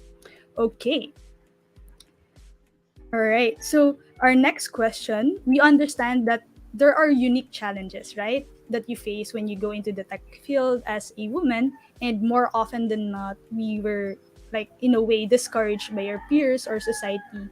And it is not a secret, to be honest, that it is a male-dominated field, and finding inspiration like a women in technology is really rare, especially before. But right now that the industry is growing and booming, you can find a lot of women in the field that can inspire the future generations of technology, just like you. And my question is, for you, who or what inspired you to pursue a career in the tech industry? I can go first. I think, like, for me, there's no specific person, to be honest, because the tech industry kind of like grows and changes so much. But very specifically for me, deciding to stay in the tech industry is the organizations I was able to work with. I think a lot of people think that the tech industry is just about improving technology and who gets the best and the fastest, app or product. But now the tech world is evolving on how do you use technology to improve the way of living, or to improve livelihood, to improve humanity, is what has kind of like inspired me to continue pursuing a career in the industry, because I was very fortunate to be part of a fintech company who supports the OFWs. That was my first entry point, which was again became very, very personal for me. And then now being part of Twitter, who helps drive public conversation. And so that's one thing that really kind of keeps me going on, even if it's difficult, that you are doing something to be a little bit different, to change the world in one way or another. All right, how about the others? I For can me, do this. Or go ahead. okay, sige, I'll go ahead. So, I believe like the tech industry actually found me rather than the other way around. So, I'd like to say that I believe it's come full circle for me. I was a computer science student before I shifted to the European languages. So, my mindset was I need to use my college degree. I need to be able to use my Spanish speaking skills, like whatever industry that would be. But then the opportunity came to me, and I feel like, ayun nga, like it's a full circle for me. And what made me stay and pursue a career here in the industry is that I discovered the value that I can add as someone who has a bit of a background in programming and a bit of a background in teaching. So it's a mesh of those two. Like my value, a different kind of value that I am able to like give to others and to this particular industry. Okay. Okay. How about you, I'll go Marla? last. Yeah. I guess for me, I really wanted to be in STEM in general. So I did kind of take my head start going into a science high school right away. Like that was my first exposure that I wanted to be technology. Like, I love the sciences, I love math. I'm a nerd essentially, and I kind of figured out my love for technology while I was in high school, and where I kind of dabbled. We dabbled into like object-oriented programming as early as grade 8. So I think it's a an interesting thing, and I kind of joined some of the, let's say, computer science competitions, and then obviously there was a very big gap already with boys and girls. Like, I think you were only 4 girls, and then there were around 20 boys within that quote unquote training pool, which is already a big bit of a struggle, no? But I think if I were to answer what inspired me particularly, one would be the privilege of having that exposure earlier on. And two, actually, I would say my dad. He's a bit of a techie boy, and I really admired seeing him parang open me to that opportunity. Na, oh yeah, you can do this with programming. Why don't you learn this, learn that? And I think also that is a big privilege on my end to have a very supportive father na parang both my parents actually now would entice me to go into technology. And yeah, I know IE is not a traditionally like computer science course as Julie has taken earlier on, but I wanted to challenge myself and kind of be more of like a technology enthusiast and have more what do you call this, more control over the different aspects of how you can drive technology, not very specific to development. So that's what I learned throughout the years na. The thing kasi about technology, especially when you're younger, is that it's kind of very tunnel vision for a lot of people or a lot of kids, right? You can only get into, let's say, big tech or these technology companies if you're a comp sci major, for example, or if you're a dev. But there are a lot of opportunities that I was able to involve myself with, that really just kind of strengthened my love for it and pursuing the industry as a whole. So that's kind of my story. Oh, that's interesting to see and to see and hear that we have like kind of different take on what really inspired us to pursue a career in tech industry. Okay, so our next question, this is actually directed to Miss Kyla and Miss Julie, since both of you are in a higher level position in your respective companies, right? And according to my research before, Catalyst.org, um, in 2021, a proportion of women in the senior management roles globally grew to 31%. And that's the highest ever recorded na number. And last year also, 26% of all CEOs and managing directors are women, compared to 15% in 2019.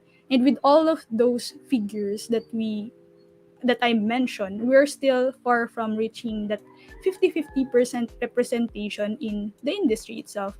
But that 15 to 26 or 31% increase is still huge, right?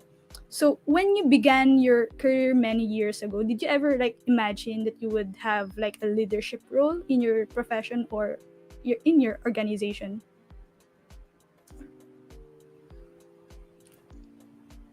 Do you want to go first, Julie, or I can go first? You go first, Kyla. I'm gonna be bold in answering that. Yes, I wanted to have a leadership position in the industry. It was, I think that's extremely important. Because before anyone else believes in you, you gotta believe in yourself, because it does project when you don't believe in your capabilities.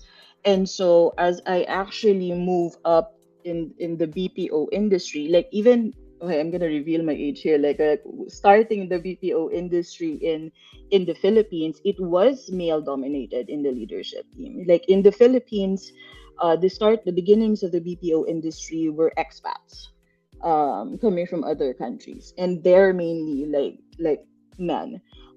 So from that point, my drive is like, no, we gotta have more women there and all. But yes, I did imagine myself, and I really wanted to be in a leadership role, and that helped me kind of like make decisions on how do I get there, how do I become that person, how do I become as what they say competent or skilled like men.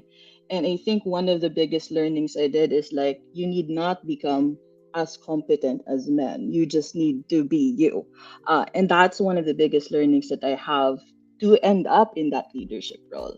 Because I think one of the things that women think, like, hey, we don't have that equality, is that especially in our culture, we wait for someone to talk. Or I don't know how many of you have heard, like, women do not have voice. We do have voice. It's just that we choose not to use it, and it's really up to us to use that to be heard, and to show other people that we can do what men can do as well, and men can learn from us as well. Our vulnerability brings a lot of goodness in the business world, especially in tech, where everything can be very transactional, and women brings that vulnerability and that passion that I don't think men can I like understand. That maternal instinct in women kind of like adds flavor. And so yeah, I know it's a pretty long-winded answer, but yeah, I think it is important for women to imagine yourself in the role or in the position where you want to be, whether it be talking about your career or your personal life. That's extremely important. You got to believe in yourself so that you know how to move around, and how to get over hurdles, or issues that you face in your journey. Thank you for that, Miss Kyla. How about you, Miss Julie? Do you have anything to add to what Miss Kyla said? Yes, actually, like Kyla, I never really doubted that I was gonna be here someday. No, so it was just a matter of time, like building the experience and then having the skills to be the best leader that I can possibly be. And I've always wanted to have a bigger impact on other people, and I knew that I can only make that happen if I am in a position that where I'm leading and where I'm, affecting other people's lives. So to answer the question, yes, I have imagined myself here. And just to add also, no, say Kyla mentioned something about how women have, that maternal instinct. Also, I think another edge for us, like women leaders, is like the attention to detail. I don't know baka stereotype, but the detail orientedness that I see in my peers, also women leaders, no, and the empathy that we can so readily give to other people, I think that is one of the edge of a women leader. Thank you so much, Miss Julie. I just want to bring in also Marla in the discussion since she's involved in a community which is WeTech, right? And I guess being part of a community is also a leadership role itself. And your community's goal is to educate, inspire, and empower the youth to, and also push more women or girls into tech. So can you please like share your experience or leadership experience in that one? And also to add, do you ever see yourself also being in the leadership roles in the future? Great. Can I just say that I just felt super inspired by what Kyla and Julie were able to state, like very upfront, that they were able to envision that. And I also want to manifest that to myself. Um, that yes, I really do aspire to be a woman leader in technology as well in the future. And but right now, I'm still finishing up my college, and I think the best thing when it comes to VTech, leading an organization is really about trying to be calculated in terms of impact. You can just be kind of, I guess, all over the place when it comes to, organizing different events or partnering with different people. But what matters is that you're able to reach the main goal of getting and inspiring and educating more women into the tech fields. So I guess for me, the experience there is very fulfilling first and foremost because in VTech we deal with a lot of outreaches also and a lot of events with people who have not even touched a laptop or owned a laptop themselves. So those are some of the projects that we try to do because it's very unfortunately obvious that there's a tech gap at the very start. So there are statistics that show that there are more men who have access to technology compared to women, and that in itself is already a big issue. Let's say even starting in the pandemic. So I think one of the things that I want to do as someone who aspires to be a leader in technology is to really try to deal with the tech accessibility gap that is coinciding with the gender gap as well. So that's, I guess, one of my missions and one of the things that I want to aspire to have in the future as I lead into whatever career path I take. Wow, that's amazing. It's really good to hear that there's community really trying to solve those accessibility issues when it comes to tech. All right. So, since we're discussing leadership roles, like earlier today we have a speaker which is Miss Janiston. She discussed about cultivating confidence. So, when during her talk, she was talking about like struggles when it comes to talking about our own accomplishment. Maybe when you got into the role or leadership role before, you're kind of shy or not really, you're proud of yourself, definitely, I would say that. But maybe you're shy enough to share that accomplishment or that milestone to everyone else, and somewhat, you know, um, go through with the imposter syndrome that we're already experiencing a lot of times. And I want to ask, when you got into that role or that leadership role that you has on your company, did you ever doubt yourself and experience being an imposter itself, and that ultimately affected your confidence level as an individual? Maybe we can start with Marla. Okay. I'm sure my experiences are still quite light compared to our senior leadership ladies in this call. But for me, I do experience that a lot. Actually, I also have a current internship right now. It's more for a technology startup. And I had a connect with my manager or my supervisor, and then he was giving me feedback. And then I was genuinely so surprised that he was actually complimenting my work, saying that, oh, wow, you're doing actually really great. Like, honestly, you're able to deliver, blah, blah, blah. And then I just became so candid in saying, wow, I thought all this time I was underperforming so bad. Like, and he was like, why are you thinking that way? And that's just one of the things that I feel like has been ingrained in me as a person, or you feel like you're never doing enough, or you don't feel like you deserve it, or let's say with my stint with Microsoft, a lot of people ask me a lot of questions about it, or like, how do you get in? What's the experience like? Or and honestly, a lot of times I feel guilty or not as proud to talk about it. To be very, very candid, because you're like, did I even deserve that position? Did I do enough to feel proud enough with the work that I've done?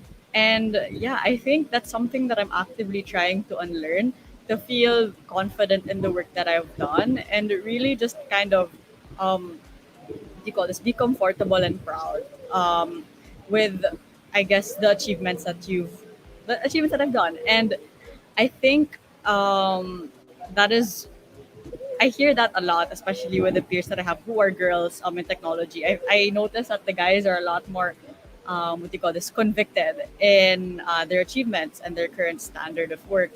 And yeah, I think it really helps to hear feedback from people, so you know from an outside point of view that, hey, you're doing really great, and that just kind of get used to being proud and comfortable with yourself. Like, essentially, the whole video you showed about women and the I am remarkable stint, like feeling guilty about, oh no, how do I praise myself, or how do I feel proud? So yeah, I think I kind of rambled a bit, but those are like my very candid thoughts, and I hope everyone here who's listening will really learn and be more confident in themselves and their achievements, because we're honestly just doing so great. Yes, definitely. I guess a lot of like fresh grads or people who are trying to shift in the career would often feel like that, and would say like, maybe I'm just underperforming, or maybe I don't really deserve that position. How about the other panel here? Do you have anything to add to Marla said earlier? Siguro ako, I have something to add, no? So when it comes to doubting myself, yes, constant yan. Like, I would always have that, like, those thoughts, like imposter syndrome, like, what am I doing here? Like, can I really do this? But at the end of the day, and I want to share with everyone, no, that I have heard of this, like, quote. like recently lang that we should try not to anchor our confidence on our achievements. Kasi when we fail, then everything crumbles, no? And so I think we have to like build it like internally and not from externally. And for me, I'm very lucky that I have a strong support system. And I have people who will still accept me for who I am despite the mistakes, no, and despite the repeated failures. And I've had my share of failures. So I can't give all the credit to myself when it comes to my confidence as an individual. It's really like about the people who lift you up and build you up, you know. And I also shout out to my family and friends and my colleagues who give me that safe space to be the confident individual that I am. Thank you for that, Miss Jolie. Anyone? Miss Kyla, do you have anything to No, add? I like what the two ladies have mentioned, especially what Julie mentioned, that do not anchor your confidence in your achievements. That's one big thing, especially for women. I know that we come into a culture that women are supposed to be staying at home and taking care of the home and everything that's at home. But going back to what I said when we started, having that community, that circle of trust is extremely important, not only to tell you what you need to improve on, but at the same time lift you up. I'm gonna lie if I say the you can do this alone. No. The way in anything that you do, we were not created to do things on our own. Like it is a community. You have to have that community, build that community, and never disregard that community. And that includes your family, your friends, your co-workers. And I think like the moment that you start not thinking about what those communities does in your life, that's the moment that you start really kind of like falling apart. And that's just really my opinion because I feel like I to Julie's point, right? I don't think I would be here if not for the community and the people who helped me go up there, who brought me down when I needed to come down. And that's really it for me. Thank you so much. So, as you mentioned earlier, Miss Kyla, like some people would really, expect us to stay at home or maybe do some normal work that are female leaders also. But another another stereotyping that we have here in the tech industry is like the gender stereotyping, which is common, or we all know all of that. But there's another stereotyping that's happening that not a lot of people are talking about, which is when we say like, um, do you work in the tech industry? Then you say yes. But a lot of people would assume that you are a developer, an engineer, or a designer. That's it. And then, but honestly, there's a lot of roles that involves in the tech industry. There's like product and service. Um, there are also like technical roles and business roles. So, and talking about this, I guess you can relate a lot with this because, like Marla, she's a solutions architect in Microsoft, and then Miss Kyla on manager and in the vendor management team, and then Miss Julie on the delivery management or delivery manager for DXC. And not a lot of people know what you do actually in that role. So can you please describe us your typical day as a solutions architect, manager for vendor management, and delivery manager? Was there anything you find in your job that really frustrates you, or what's the best part of your job? Maybe we can start with Miss Kyla. So as a vendor manager, I actually have nothing to do with creating anything on the platform apart from, but I feel like my team does a very important job in keeping the platform safe. So on a day-to-day operations, it's basically understanding what's going on in Twitter, which is everything and anything. And part of my job is really interacting with engineers, product team, even sometimes, the sales team, and helping them understand what our customers or platform users are doing, so that, or looking for, or, what are they saying about the platform.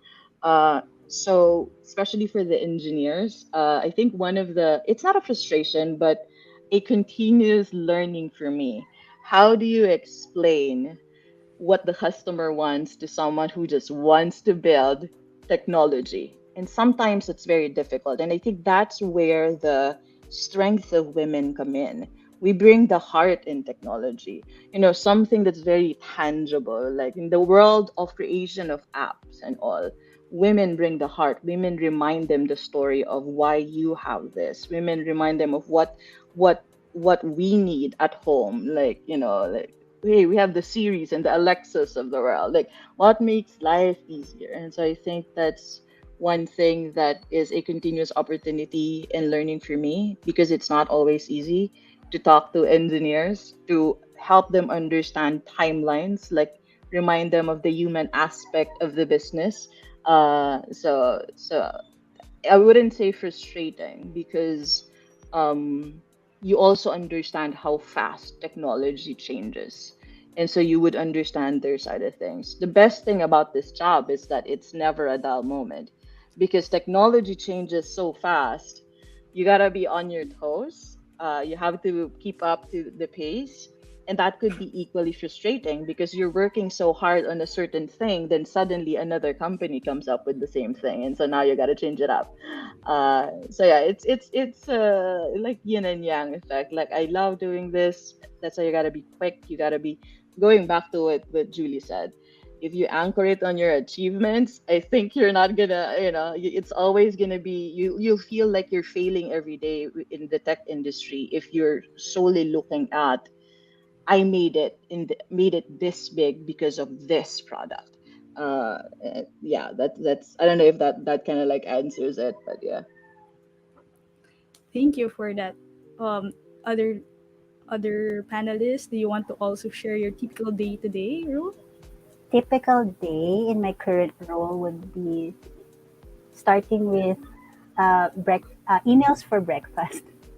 Joke lang. So emails, no, because I have to check if there are like urgent things that I need to do, and taking a look at my timetable. Like, what am I going to do today? What are the pockets of breaks that I can have to like do some things? And with my role as delivery manager, what I do is I ensure that the many different projects that I oversee are, you know, doing well, like our deliverables are like provided to the clients on time.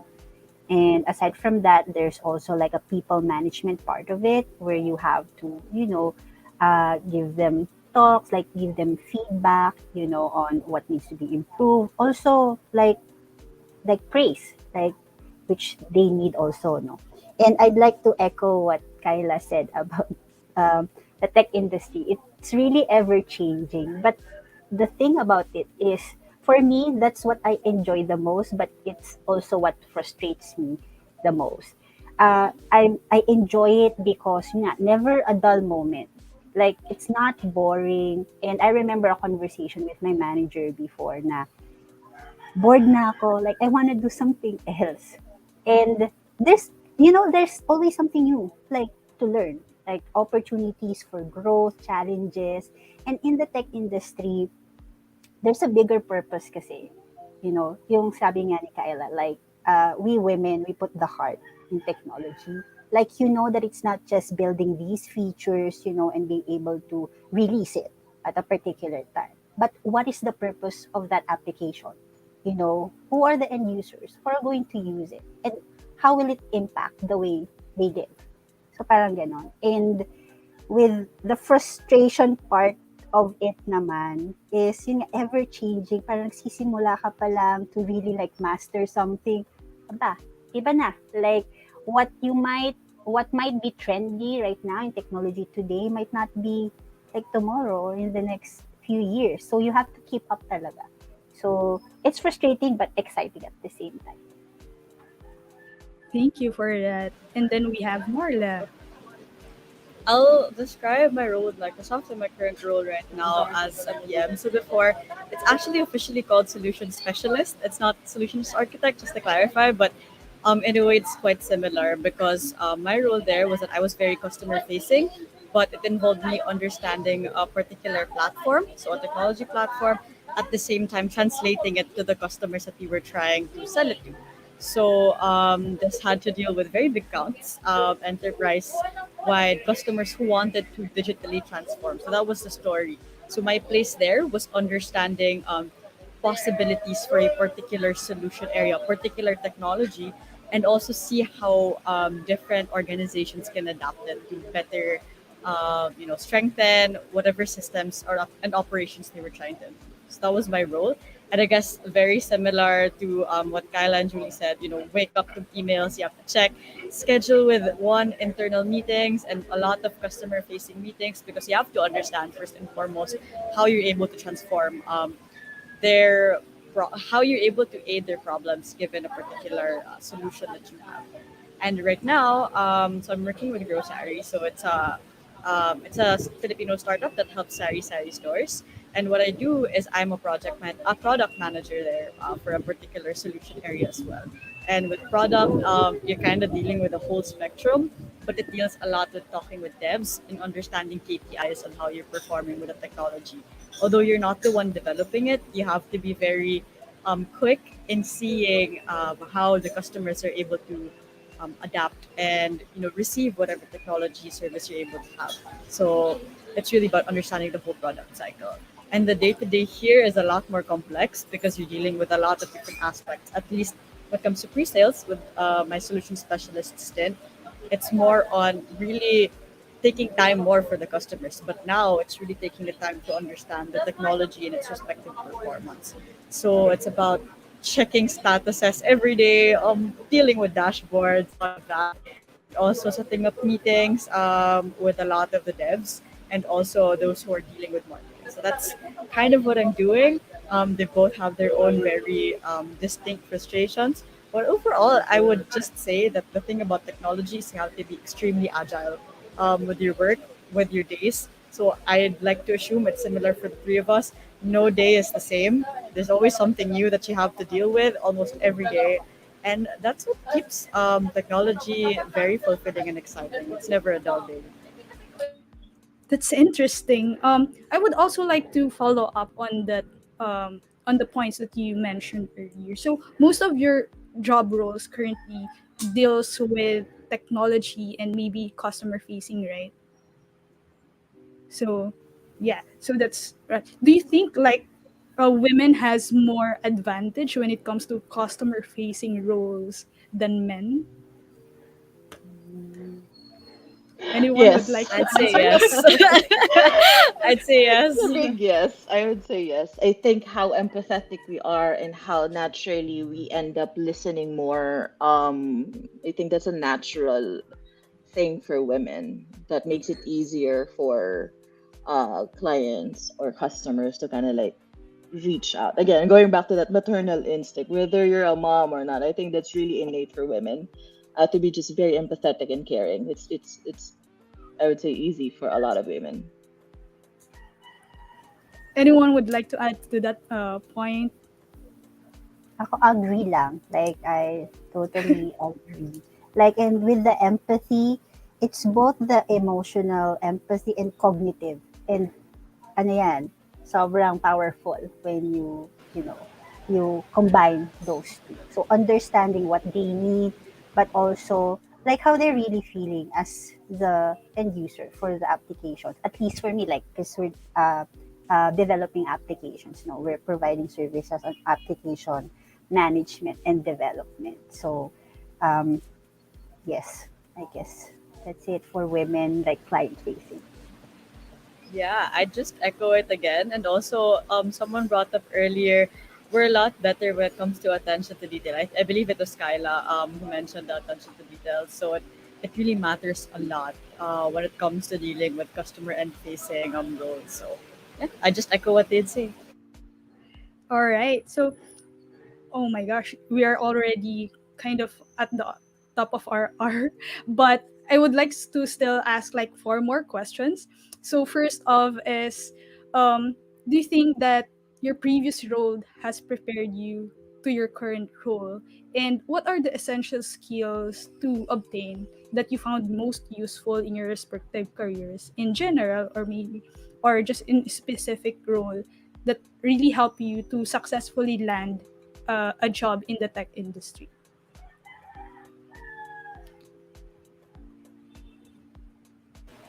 Okay, I'll start, but this is really more on the student perspective once again. But I think one of the essential skills that I found, particularly in tech, I think a lot of people get intimidated to apply for technology companies, primarily because they expect that you should be really good when it comes to programming, or like the very developer oriented skills, unless you're applying specifically for more software engineering roles. What the most important thing is your ability to learn quick on your feet, to be very agile, and also I guess you're strong with your soft skills. Like, you know how to communicate, because technology at the end of the day has to be adapted by people, and if you don't know how to understand or communicate what the people need, what the people want, it's going to be very difficult for you to kind of understand your way into the industry. So I would really highlight learning quick, being agile, and also having really strong soft skills. Okay, thank you so much, Marla. How about the other panelists, Miss Julie or Miss Kyla? I think Mark covered a lot of the important points, but talking about essential skills, like I think number one is communicating. I think in everything, and communicating ties up to being able to influence.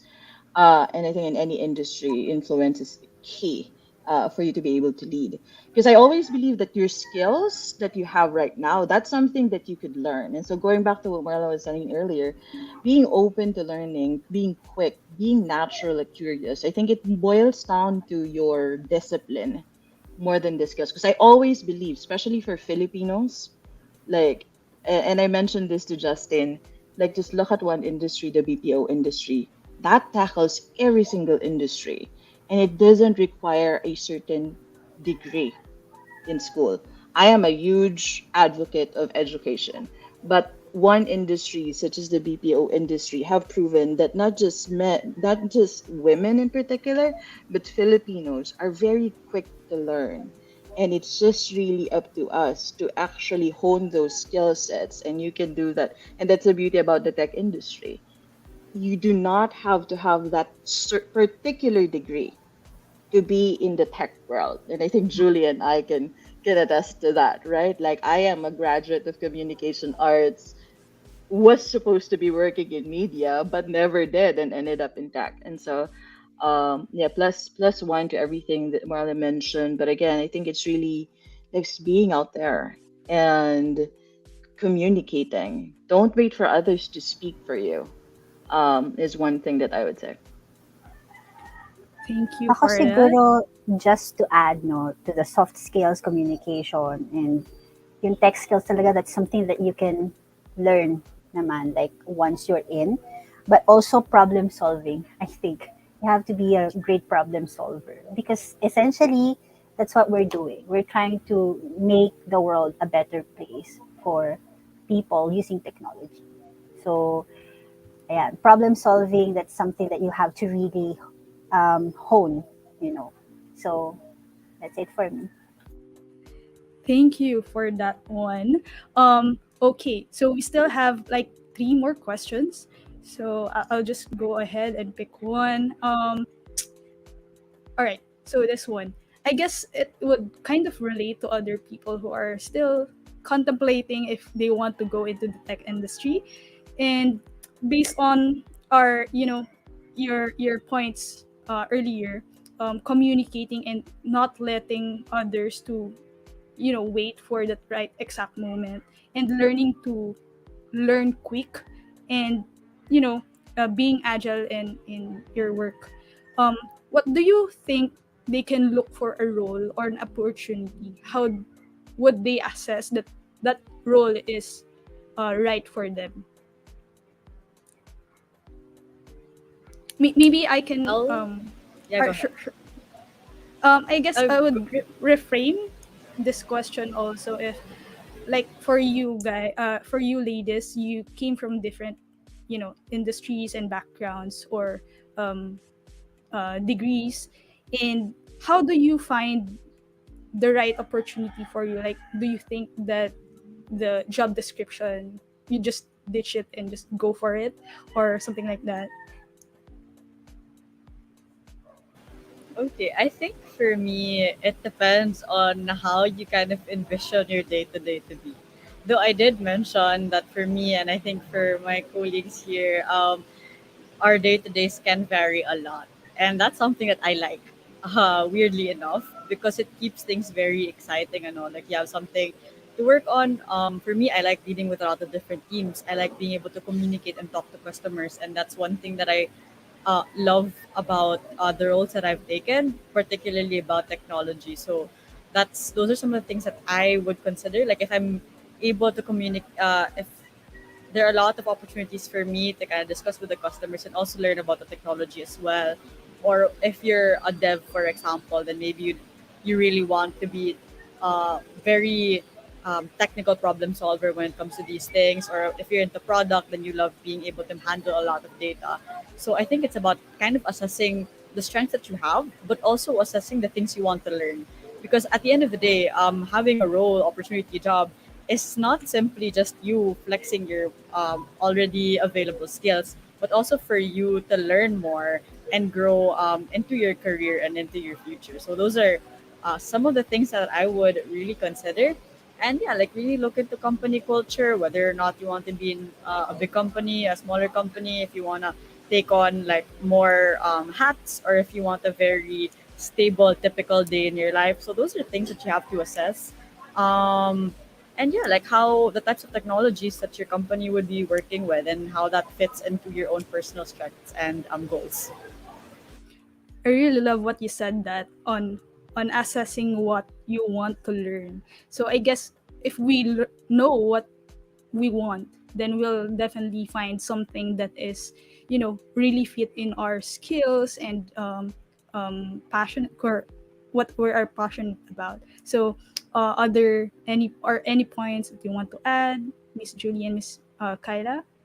Yeah, like plus one in that. I think you gotta understand what your strengths are and you gotta understand what values and principles you actually believe in. I think that's extremely important for not just about the role, because for in our culture we get so involved too much on the title and not the role itself. Like I've seen that. Like people gauge where they want to be based on the title. And nowadays, especially in tech, never just rely on the title because it's not always like saying everything. But for me, to look for a role or opportunity, find something that you are passionate about. Now that it almost feels like it's always fun, but there's also a danger when you only find something you're passionate about, because you can be passionate about something and you don't have the skill sets. Those are two different things. Finding your passion and actually finding where you're good at, two different things. Yes. But there's always that sweet spot where you find your passion and your strength, and a big plus on, you gotta be learning all the time in whatever role that you're in. Do not be afraid to be redirected. I will always go back to community and your circle of trust. Sometimes when we want something and we push for something, it's not coming our way. Don't let yourself get stuck there. Allow yourself to be redirected. Seek for guidance. Ask for feedback. Be open to the feedback, and take that leap of faith that that things would pan out. But it does take a lot of work. Assessing what is right for you. That's human. As human beings, what is right for us right now might not be right for us tomorrow. Our circumstances at times defines what is right and what is not right for us. And I think that's why, it's a like, I don't know if that answers the question, assessing what is right for you, but I think there's no perfect answer or one constant answer for that, because your circumstances does move you to make certain decisions that you may not probably have decided that way yesterday, just because of what we are being presented right now. So Thank you for that, Miss Kyla. And Miss Julie, do you have anything to add? Anything to add? So ako, like when I assess if something is right for me, I ask myself the question, am I going to learn something new here? Right? And if the answer is yes, and usually yes ang answer, so mga ganyan, then I go for it. Like it's always like you find the opportunity. Like you don't let it find you. Like look for it. Like if the job seemingly does not have anything to do with the skills that you have right now, then build the skills, to become better at what you're doing. Pero always, yun nga, like it comes back to being aware of what you're good at, of what you want to learn more about, and passion plus consistency. Kasi nga, it's not just passion can kill you if you don't add consistency and the skills that will, go with it. So, yeah. Amazing. I really love all the points that you've discussed here. Just to summarize, for this one, if you are looking for an opportunity and how do you assess this? You need to kind of know what's your strength and maybe your values and beliefs. You need to consider that, as well as um, allow yourself to be redirected into different path, maybe because that's the way, or that's the only thing that you'll learn. Where are you good at? And when you find that thing that you're good at, be consistent with it. I think that's it for this one. Last question for everyone. I think we still have like 1 minute for each panel to answer this. What piece of advice would you give to the next generation of female leaders? Or maybe what's the biggest lesson you've learned so far in your career journey that you can, give them?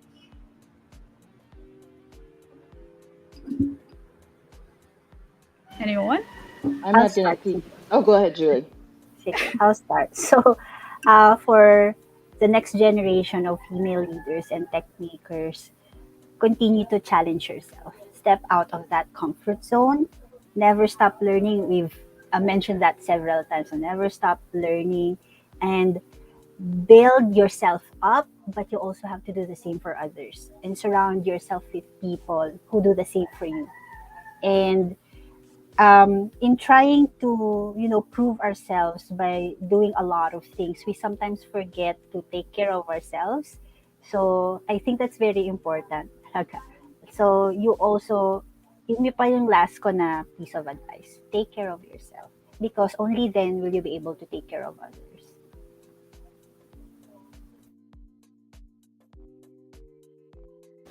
Okay, I'll go next, and then Kyla can go last.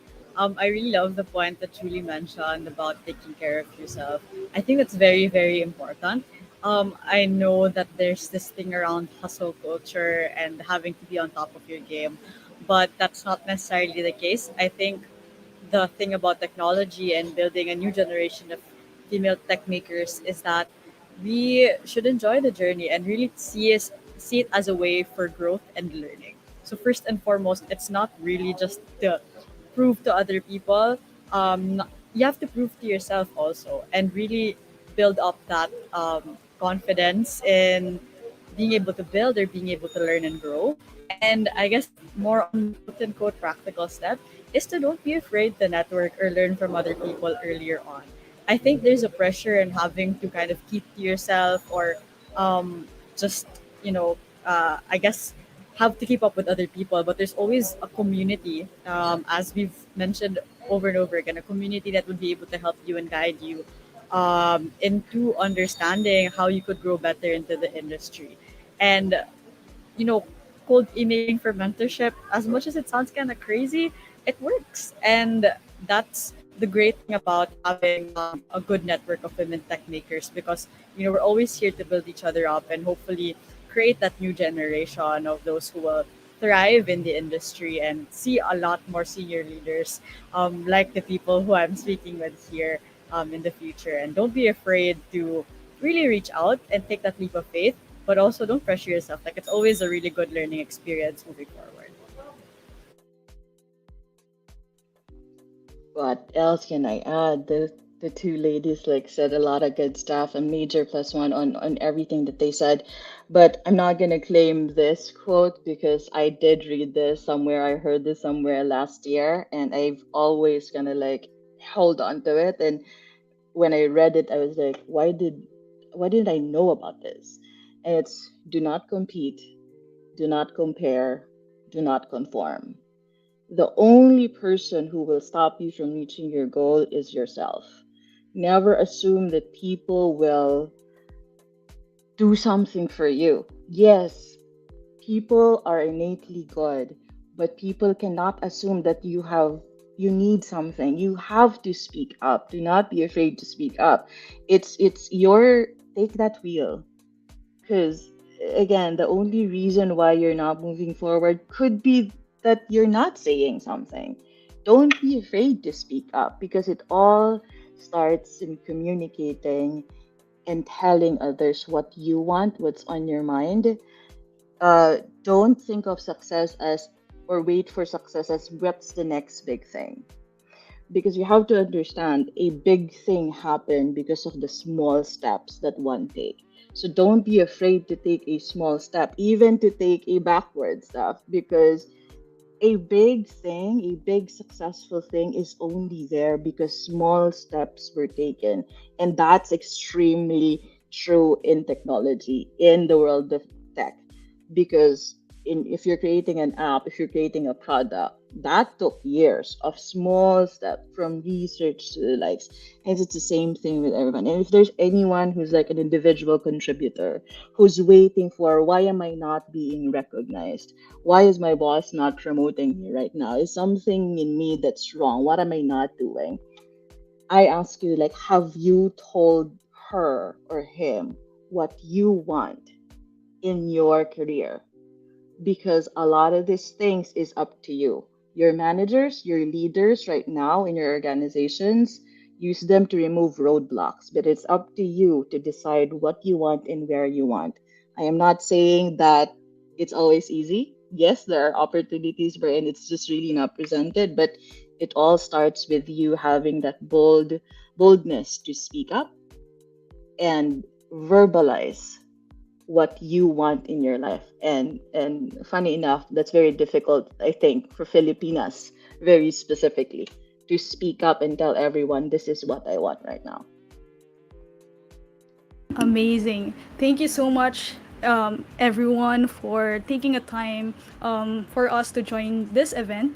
And before we end this panel discussion, I just want to summarize all of the things that we've learned from our panel speakers and also kind of relating it to our theme for this year, which is hashtag progress, not perfection.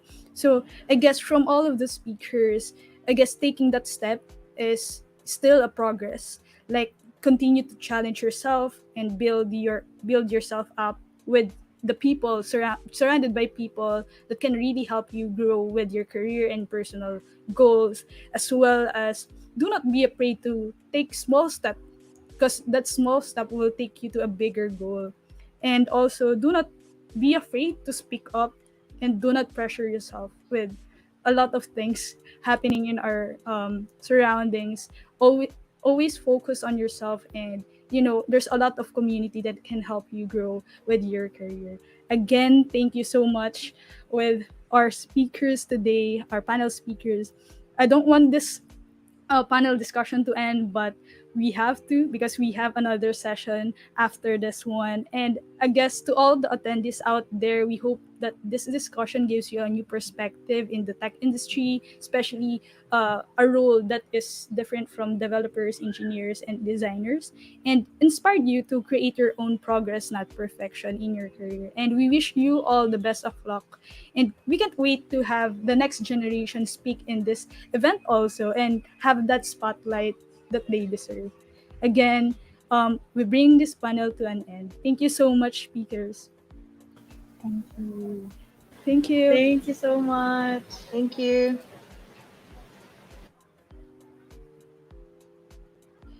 All right. So That's an awesome session right there. I want to ask Rai to introduce our next speaker for today. I hope Miss Zelle is already here and ready to have her talk. All right, I'm back. I'm back, everyone, for our last.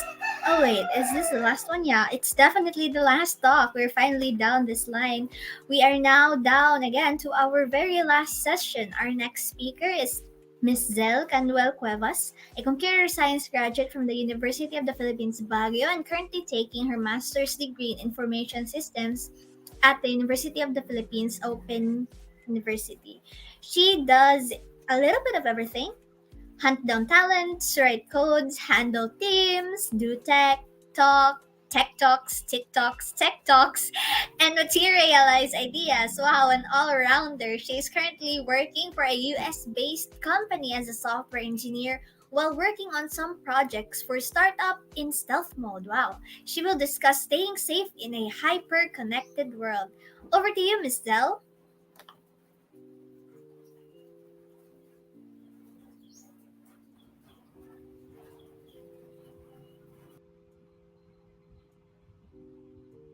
Hello, everyone. Good afternoon.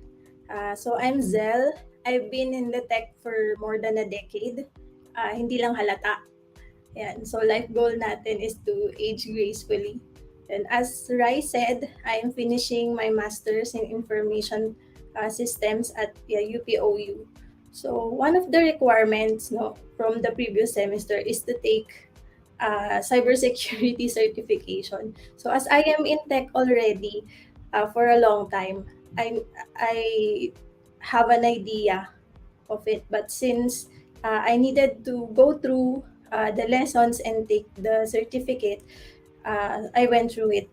And then as I was going through the lessons, I realized that the fundamentals is necessary for us to learn, not just for us people in tech, but for every digital citizen. Diba? Kasi being online, it's part of our daily lives already. The digital world is part of our day-to-day routine. And probably some of you have heard of mga hacking incidents for the past few months. And or probably someone who is a victim of an online scam, or probably you personally experience firsthand itong mga incidents na to. So if you are checking yung tech news regularly, you'll see news articles related to security on a day-to-day basis. So we are in a time where at least half of our day is spent as a digital citizen. The digital world has now become a big part of our life. And just like in the real world, there are threats lurking as we go online. So today, let me share some of the dangers of being part of a hyper-connected world and how we can protect ourselves from potential attacks. So let me ask you a question. How many devices do you use daily? Ayan. So if you have a laptop, you have yung phone, you have a tablet, or if you're using mga smart appliances or smartwatch, yan. So that's part of the devices you use on a daily basis. Yan. So according to Statista, the average number of connected devices per household in 2020 was 10. Yan. So ganun karami yung and then we multiply that 10 to the total number of household around the globe. So that's how many devices are connected. And that's a lot. Ayan. So by 2021, there was an estimated 35 billion Internet of Things connected devices around the world. So especially now a lot of countries or even sa atin din na yung nagkakaroon na ng smart homes na tinatawag. So we connect everything from yun nga, yung TV, yung mga appliances, CCTV, even smart cars, smartwatch, everything is connected. Yeah, so the amount of data generated by IoT devices is expected to reach 73.1 zettabytes by 2025. So zettabytes, that's like 1 billion terabyte. So last 2020, ang estimate is we are in 44 zettabytes. So now that we are also a lot of cities now are also pushing for smart city developments, we can expect that this number will continue to exponentially grow. Yan. So as our data grows, dumadami din no yung potential attacks. Just like 'di ba kapag yung mga robbery nag-i-increase sila when there is wealth. Or the same way, when the data increases, there's valuable digital assets, cybercrime increases as well. Yan. According to Jim Barbareso, the Senior Vice President of HNTV, data is the currency of the digital age. So right now, there's value in data. Kaya there's a lot of hacking happenings, mga attacks, because those data is can be converted no into cash in some ways. Every 39 seconds, there is a new attack somewhere on the web. So from the time I started speaking, probably mga around 10 siguro, 10 attacks na yung nangyari. Yeah, so that is based from a study from University of Maryland. And so here are some of the data that we have na it's also we're putting no in the online world, in the cloud, as we navigate yung digital realm. So some of our personal data includes our full name, security number, driver's license, passport, your mother's maiden name. Kasi usually this is being used, diba, sa mga as parang security question, especially if like sa banks or yung mga accounts natin, yung mother's maiden name yung ginagamit na pang-verify usually. And then medical records, education records, employment and financial records, even pictures and messages.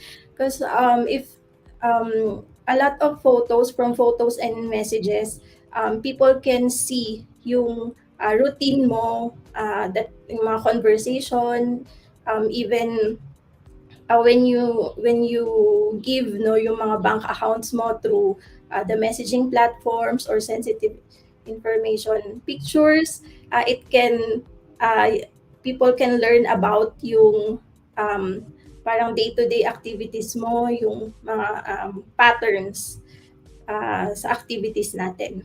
Kaya it's very important that this data we should protect.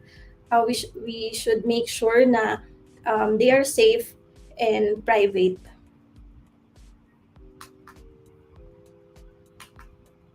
And so 95% of security breaches are caused by human error.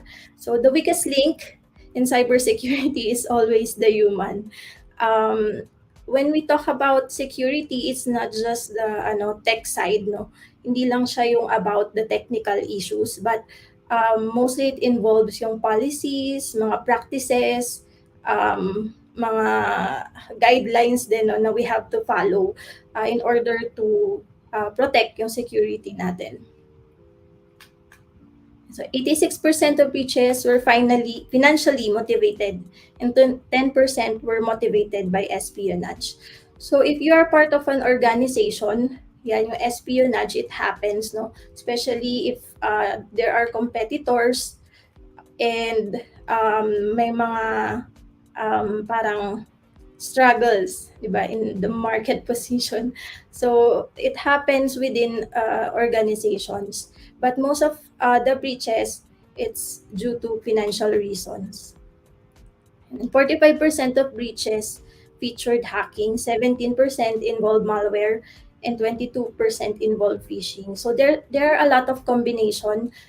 So sobrang daming potential attacks, and it comes in different uh, ways din. Tulad nga yung sinabi ng mga speakers natin from the previous session na technology is fast-paced, so it keeps growing and there's always something new every day. So when it comes to security then, whatever is secure today won't be secured tomorrow. That's why we have to make an effort to protect talaga and to learn how to strengthen yung defenses natin as we go online. So what are the dangers in cyberspace? So now I will discuss yung mga common threats that we may encounter, or common threats na that may happen as we go online. Ayan. So, yung una is when we mishandle confidential data. Like what I said earlier, kung hindi siya private, if a lot of people can access yung data mo, private information, then it could put you in danger. Ayan. Connecting infected media into our devices. So, this is when we connect yung phone natin, when we connect flash drives, infected flash drives to our laptops or our phones, or minsan yung phone natin infected and then we connect it to our laptop or vice versa, then it could potentially damage, not just the device but even the data that is in our devices. This downloading from unknown and unreliable sources. Sometimes I know we love free things, di ba? So sometimes we search the web for free things, and sometimes even we go to unreliable sources. But we have to be careful when downloading, no? Better to go to a trusted source. Kahit free yan, you don't know, it may include malware. Usually yung mga downloads, mga executable files or installers or even mga document files, pwede kasing insertan yan ng malware. So to be sure, you better find a reliable source, trusted dapat. Ayan. And then next is clicking into malicious emails or websites. So I have this experience na merong nag-send sa akin ng link. So merong parang promo yung isang shop. And then if you sign up dun sa form and if you send it to at least 10 of your friends, you can win yung raffle. Parang discount, 3,000 peso discount. But when I checked the link, hindi siya from the official site or official domain name of that store. So we have to be careful, when it comes to yung mga email attachments or even websites, mga links na nasa-send natin. You check the domain name if it's legit. Kasi lalo kung nakakita tayo ng sale or promo or free, 'di ba? Minsan parang we're quick to sign up to that. So we have to be careful kasi nga it could be an entry point for malwares and other kinds of attacks as well. Yeah. Social engineering. This is, I think, a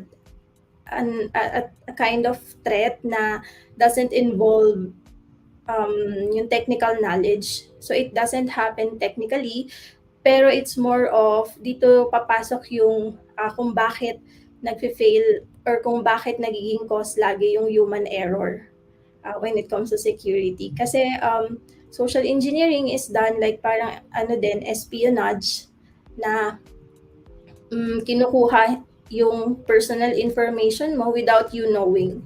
So one example is like you're working you are working outside and then somebody tumabi sa'yo tapos nakipagkwentuhan siya and then uh, it's like a casual talk and then this person started asking about your work and then your organization, what you do for the organization, and you don't even know na he's taking notes pala.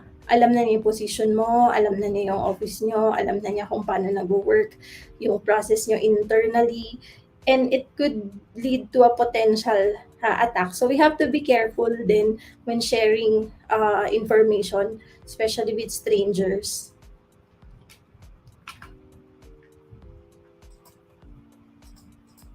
Yan. Devices left unattended. So this is prone to theft. So kapag nakuha nila yung phone mo or laptop mo, then they can easily access yung data mo. Especially kung may mga accounts na naka-login pa dun sa device, then and ma-access na yan ng iba. Or if not, hindi man theft yung nangyari, they could check, they could get pa rin information without you knowing. So make sure na may mga locks yung mga devices nyo and don't leave them unattended. Yan. Lastly, ito, no awareness of security. Sometimes, dito tayo nag-fail kasi we are not aware of the policies, of what we should do in case of if an incident. Yan. I think it's important that we become aware of these threats kasi that's a starting point of how we can protect ourselves from potential attacks. And so what are the methods of infiltration? And social engineering ulit. This is na kasi yung mga, if you know, mga con artists, sometimes that's what they do. Social engineering, they get information socially. Yan. Identity fraud, this is pretending to be someone else. Like may nag-text sa'yo, we are from your bank and something happened, na-charge ka ng ganitong amount, or we are your network provider, na-charge ka ng ganitong amount for you to cancel that charge, you sign up here. Ganun. Tapos, they're pretending to be someone else, and then we fall for the schemes. And shoulder surfing, this happens when you are in a public place, you're typing, no? Especially when you're logging in or yung putting in yung password mo. You make sure na someone is not looking behind your back. Shoulder surfing is just like sisilipin lang niya kung anong ginagawa mo or ano yung tina-type mo. And then from there, makikita niya yung pattern ng password mo. And that person could easily access your account. Yan. Dumpster diving, this happens naman for yung organizations, no? When you throw yung mga documents nyo, confidential documents or documents with important or sensitive data. So some people will go through the dumpster, like the trash bins, to get that information. Kaya it's important na you shred yung yung mga documents before disposing them. Impersonation. Ito naman yung nagpapanggap na like kung nakaka-receive kayo ng mga SMS na pasahan mo naman ako ng load, or I need help, na stranded ako, and pretending to be your friend or pretending to be a family member. We have to be careful with those things kasi a lot of people can impersonate, especially now with social engineering. Nakuha na nila yung pattern. Alam nila na you're alone at home or yung nasaan ka at the moment. They could impersonate someone you know. Yan. Typo squatting, these are when we mistype. Like when an example, no, we type StreamYard.com, but instead of typing yung D, S yung na-type natin. So some attacks happens when we mistype yung site, and then they will create parang a similar interface dun sa domain name na na-mistype mo. And then, pag nag-login ka na, you'll realize na it's a different site. But it's too late kasi nakuha na nila yung login details mo. And then phishing. This is very common when we receive mga email, yung mga forms din. It's always in a form na we have to put in sensitive data. Yan. And then malware.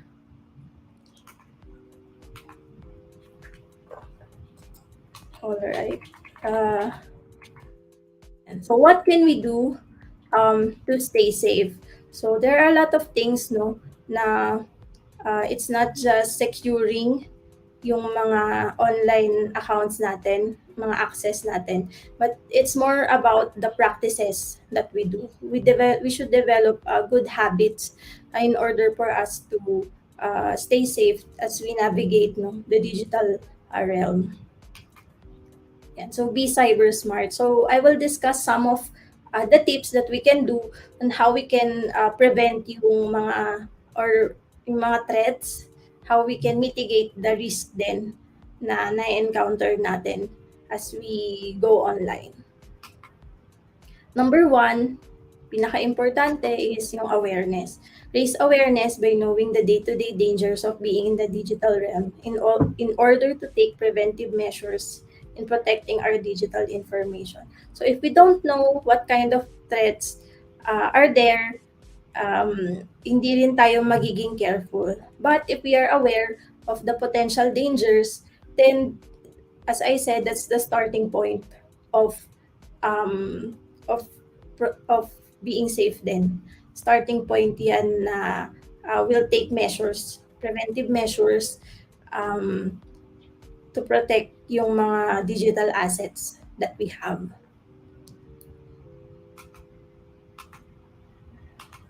Ayan. This one, be suspicious. I want to emphasize this point, yung first of all, we have to check yung links. Check the link kung legit. You double check yung domain names if they are from a trusted source. Kasi nga, maraming napofall into yung mga phishing scheme because of not checking the link.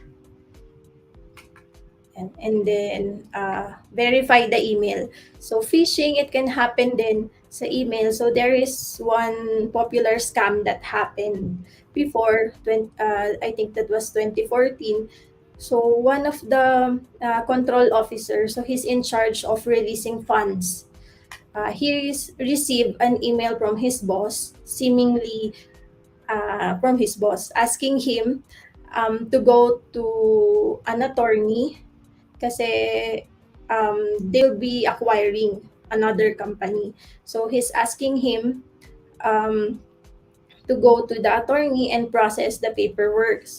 So because he wanted to get promoted, he wanted to be complimented by his boss, he went to the attorney and asked and processed the paper, and then he released like around $6 million for the acquisition of the said company. But it turns out na hindi pala yung boss niya yung nag-send ng email, and when they check, the email address is not the email address of his boss, and so they lost $6 million because of that incident.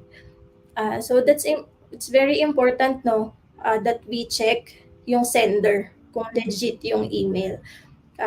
This is especially relevant, no, to people working in finance, especially if they're asking you to release funds, or even kahit personally, if someone tells you na mag-send ka ng ganitong amount to this, you have to verify muna yung email. And even executives are the target of phishing. So it only takes a second, no, to check kung legit yung email. Yan. And then, do not download attachments from unknown senders. Yun. As I said nga kanina, it may contain malwares that we are not aware of. So, some malwares, hindi siya na-detect ng system, even if your antivirus software is up to date. So, think twice before downloading an attachment or opening yung mga attachments na yan. Kasi it could potentially spread din to other devices. Yan.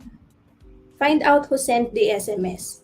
So sometimes we receive a lot of SMS nga din na pretending to be someone we know, to send parang financial help. But we have to verify especially kung yung number is unregistered, sinabi lang niya na nakitext lang ako. Try to figure out muna, try to verify if you're talking with the right person, if the other person is legit, na siya talaga yung kakilala mo. Kasi maraming nafo-fall din, especially dito, no, it's sadly, pero maraming senior citizens na nabibiktima ng mga scams. So, let's do our part and create awareness din sa mga taong nakakasama natin, family members, friends, in order for them to be protected din from such schemes. And avoid unknown sites. Some sites, there are sites that you shouldn't be visiting. Don't visit them kasi just loading the page can do something. You don't know what you'll get from there. So if you're not supposed to be there, then don't visit that site. And download only from trusted sources. And sometimes we find, especially kung we don't want to purchase yung software that we need, or we just want yung mga free stuff, we go to different sources, but it's not advisable kasi they could potentially harm. Pwedeng tampered na yung mga software na yun, and could lead to an attack. Pwedeng entry point sila of an attack. So we have to be careful. Yan, be suspicious.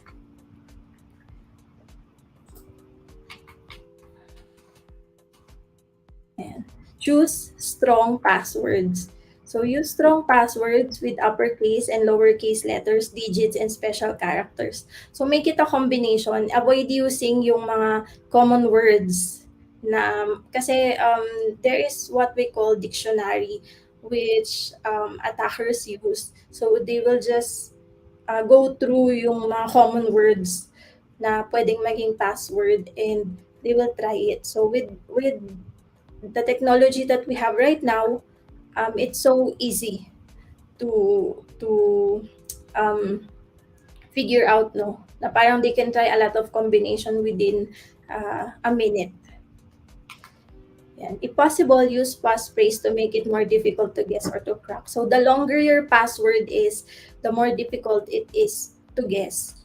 And if you combine yung symbols and digits pa, combination ng uppercase and lowercase, then it will strengthen yung password mo. And then change your password every once in a while. Like probably kung hindi mo kaya ng monthly, then change it like every quarter or every 6 months man lang. So that even if tinatry siyang i-guess, so after pag na-change mo na, parang back to zero ulit yung pag-guess ng mga attackers. Yan. And use multi-factor authentication. So sometimes ang hassle, no, kapag may multi-factor authentication kasi ang dami mo pang i-input. But then it adds another layer of security. Kasi the password, anyone who has the password can be authorized to access yung account mo. But if you have yung multi-factor authentication, it will make sure na may isa pang additional parang code that you needed to provide para makapasok ka. So it can be sent sa SMS mo or email or even biometrics.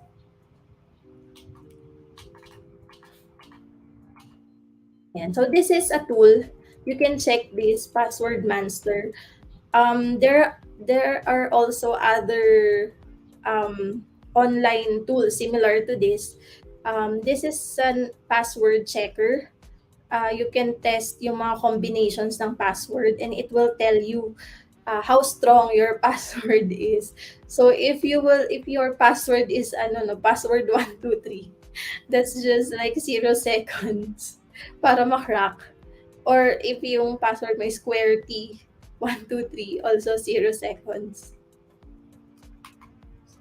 Ayan, so this is an example of yung mga combinations I tested with password monster.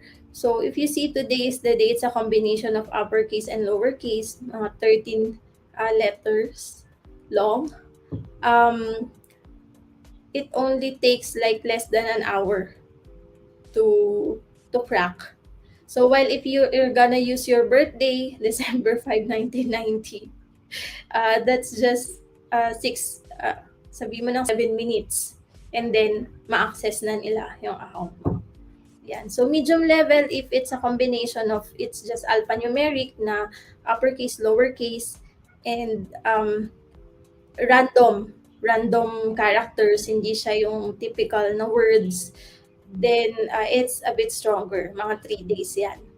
And then if you use a longer one, yun I am number 23, tas may period, that takes 13 hours lang din.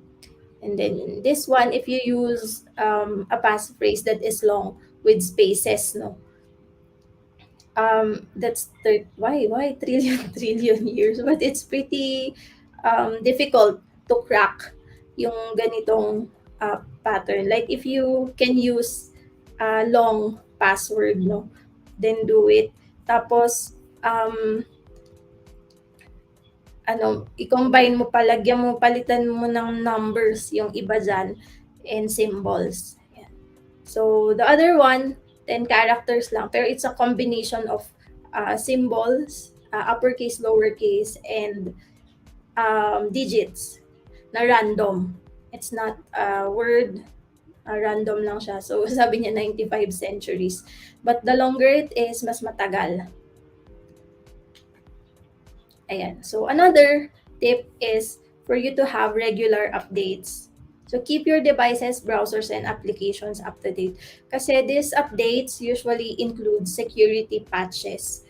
So if there is a loophole or a weakness dun sa current version ng app mo or device mo, pwedeng i-exploit yan ng mga attackers. Like nahanap na nila, so they can exploit that. But if you patch it, if you update it regularly for patches, then mas-strengthen yung defenses nung devices mo and even your apps. In some cases, kasi internal issue na yun kapag may lumalabas agad na loophole, like hindi pa na-release, ay kaka-release ng bagong version. And then, if there's an internal leakage, na-leak yung weakness ng version na yon, then attackers could attack even before the patch is made. So, medyo malaki na yung damage na nagawa. But, ayun, I think naman that's a rare case. So, what we can do is to just regularly update yung mga apps natin. Next is double check. And so verify with your service provider, bosses, colleagues, friends, family members whenever you receive a request for private information or for a transaction that involves sensitive data. So it doesn't hurt to make sure muna, verify mo muna, tawagan mo if they request you to transfer something, tawagan mo sila i-check mo if they're the ones who requested for it. Kasi, yun nga, it could be an impersonation or identity fraud, or it could be like a scam lang. So, to be sure na verify. Wag tayo magsawa mag-verify. Mas maganda na yung sure tayo, diba? Kesa ma-fall tayo na tas mali pala, and then we'll lose a lot from that, especially kung financial transaction yan, di ba?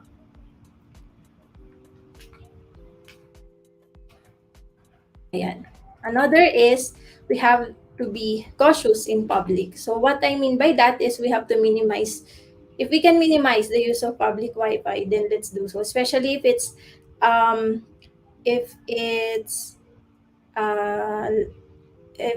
doing mga sensitive transactions, confidential, or financial transactions, because public Wi-Fis, they are not as safe as the yung mga private networks. Anyone can access that, and if your Bluetooth is on, it could also be an entry point for attacks. So there was this incident na sa isang cafe, yung mga nagwo-work, may mga nag-gather na friends, and then an attacker is just there looking for scanning for open ports, open devices na pwede niyang i-attack. And then everyone na masasagap niya na open, sinesendan niya ng malware. So we have to be careful when we are using public Wi-Fi. Yan. Next is secure your surroundings when doing transactions in a public place. Like what I said earlier, yung shoulder surfing, no, na somebody might be watching you from behind and tinitingnan yung login details mo or yung mga financial accounts mo. Ayan, or whatever you are doing, whatever data you have, it might put you at risk then. Then do not leave devices or documents with sensitive information unattended. Like for example, meron kang yung medical record na printed, wag mong iwanan. Kasi why is medical records important? Kasi it could lead to like pwede siyang magamit against you. Like for example, no, merong cases na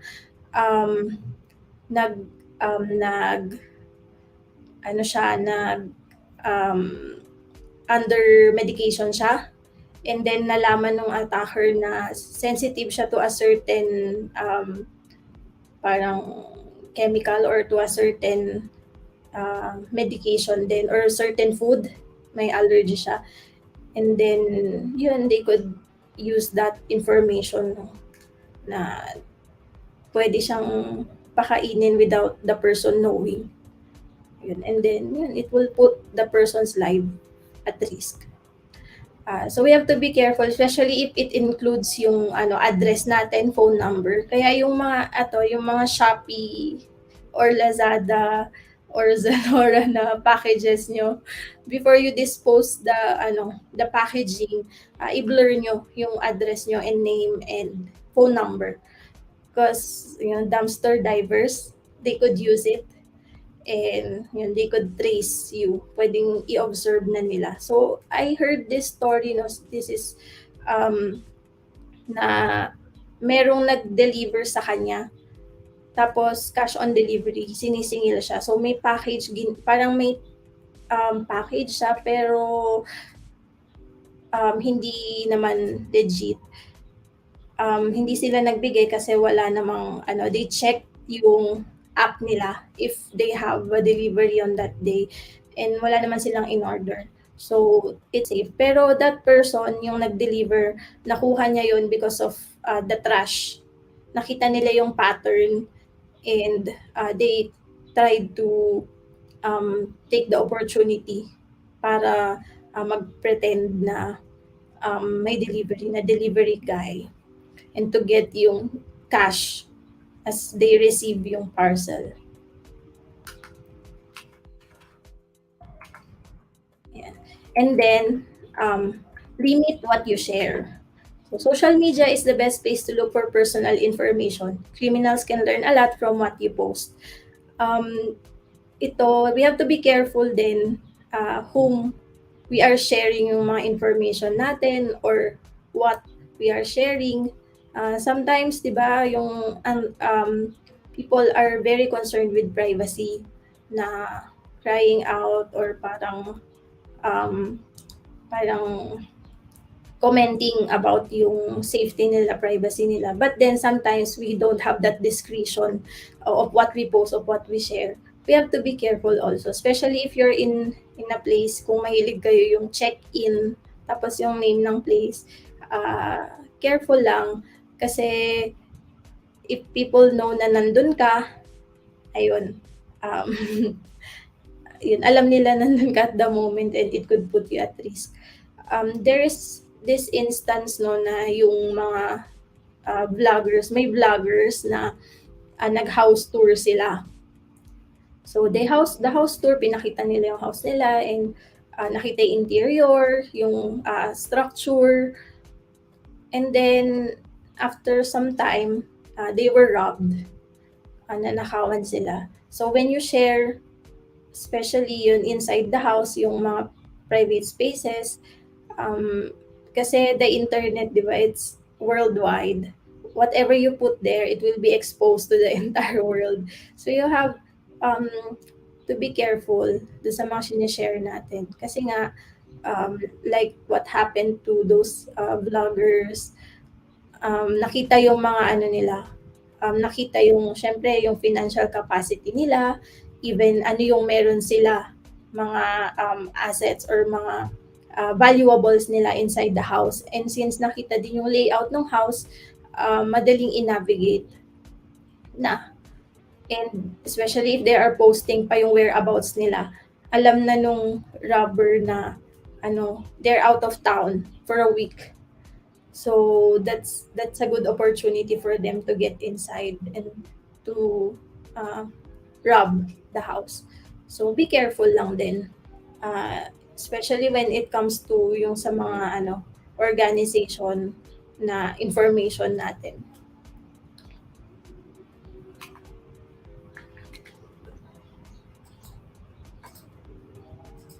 Ayan. So moving forward, now that we know these things, what can we do? What are the next steps that we can take to protect ourselves diba, in the cyberspace? Yan. Keep learning. Tulad din paulit-ulit sinasabi to ng mga speakers natin na tech is a very fast-paced industry. Whatever is safe today won't be safe tomorrow. So before, years ago, yung mga passwords natin na ginagamit today, probably it takes years and years to crack. But today, di ba, seconds na lang or minutes na lang. Kasi with the advancement of technology, mas madali ding i-automate yung pag-guess or pagka-crack ng mga passwords. And now that nag-continue din yung pag-improve ng mga quantum computers, so whatever is safe today won't be safe tomorrow kasi kaya na nila yan yung nakita natin kaninang 95 centuries. Baka pag nag-improve pa yung computing power ng mga devices natin, baka na lang yan, like 1 year or months na lang or even days na lang. So we have to keep learning, keep being updated then on the latest. And it's a process. Learning is a lifelong process, as I always say, na it won't end anytime soon. And stay aware and updated. Yeah, it's just the same. And put them into practice. So what is knowledge if we are not able to apply it in our daily lives, diba? Knowledge is just in our head, but wisdom is putting it into practice. So it's important na as we become aware and we learn how to do things, then let's develop yung good security habits. Let's build good practices kasi it will save us a lot of hassles down the road. And always stay alert. Always be suspicious. Never be relaxed, no? Minsan kasi yun yung na-neglect natin most of the time na okay lang naman yan, hindi naman siya mawawala. But then, yun nga, we'll never know when an attack will happen. So we have to always stay alert.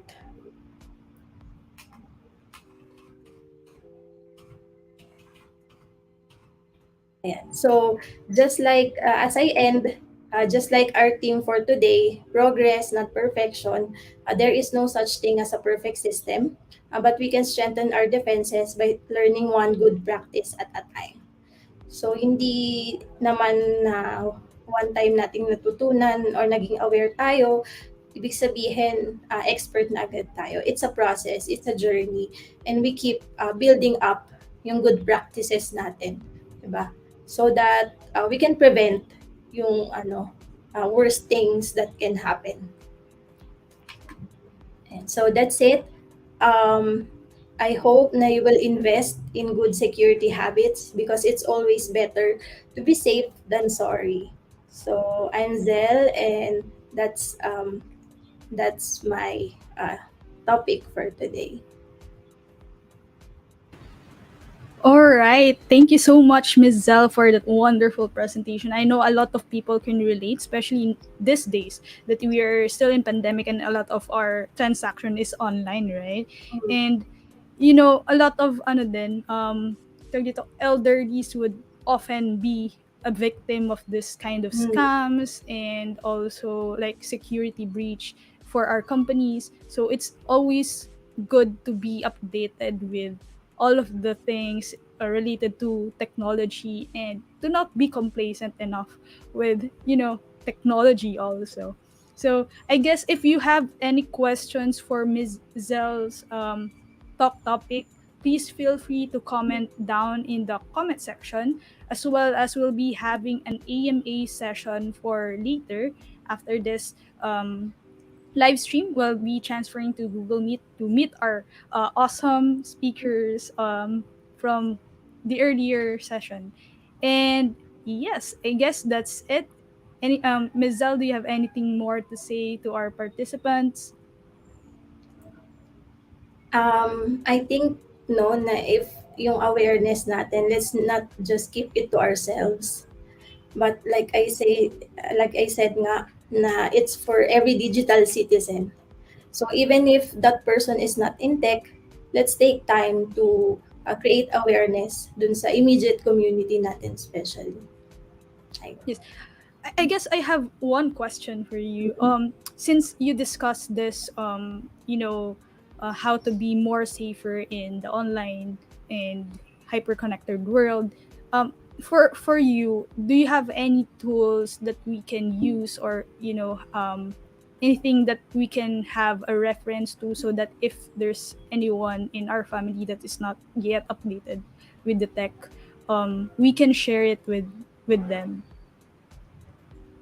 I think there is, kasi I took, si Cisco, it has two parang certifications and they're free.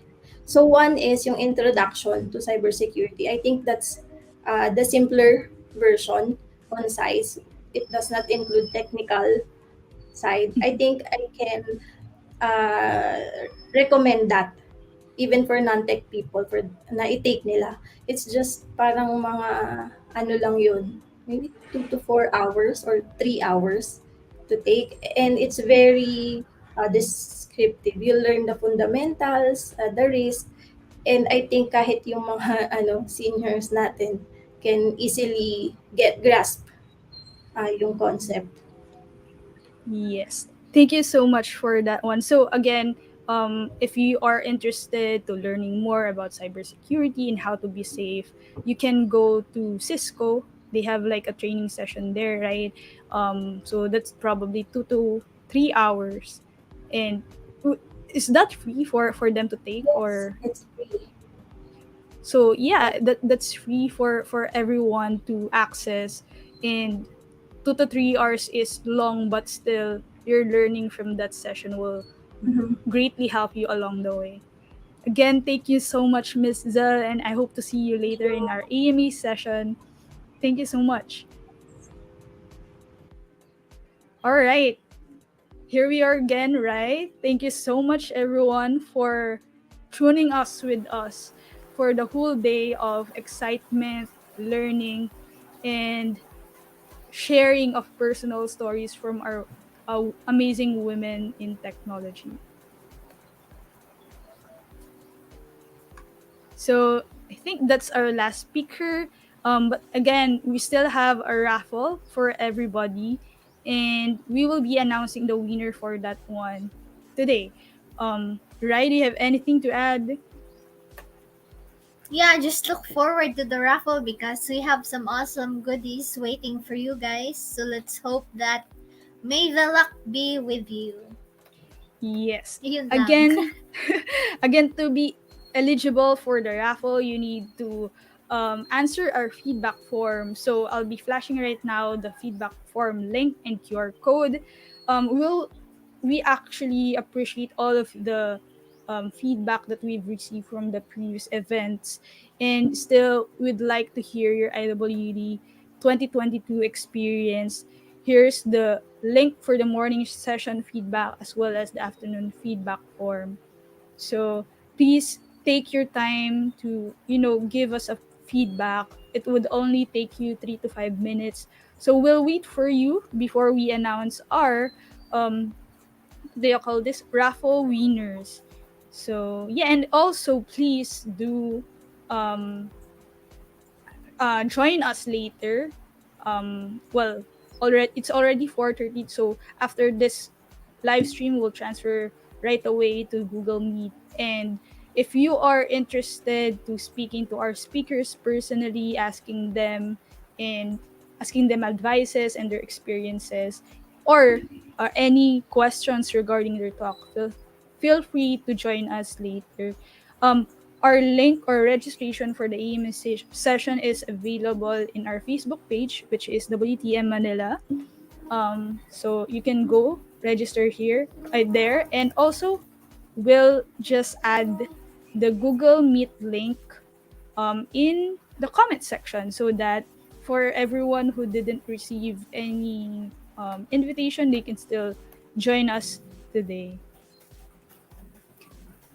And yeah, I want to take the opportunity to thank again our partners and collaborators for this event. We have GDG Manila, we have GDG Cloud Manila, and of course, the WTM Manila community and volunteers, and our community partners, PWA Pilipinas, Women in AI Philippines, and Google Developer Student Club's Holy Angel University.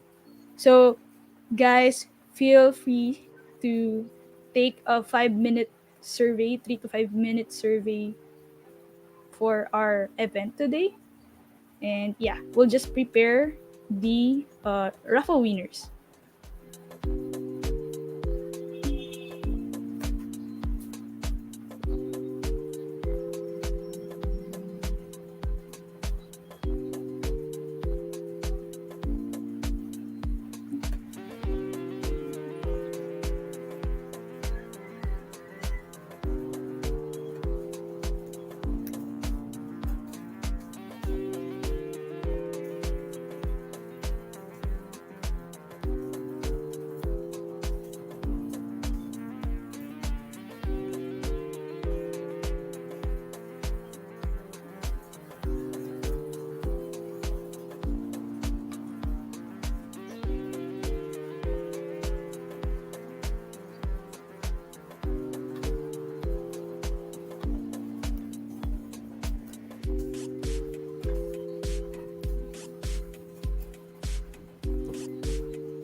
Ayan. Okay. Well, the people are still answering the feedback form. We still have the link on our banner below the screen, so you can go and answer the afternoon session feedback, which is bit.ly/ IWD MNL feedback-PM. And then for morning, just change the PM to AM.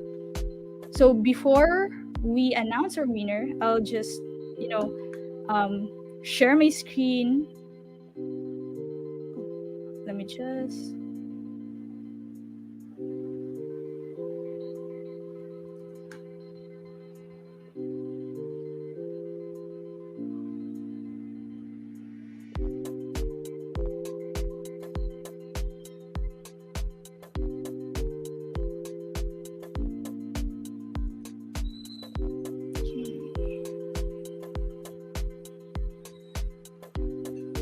All right.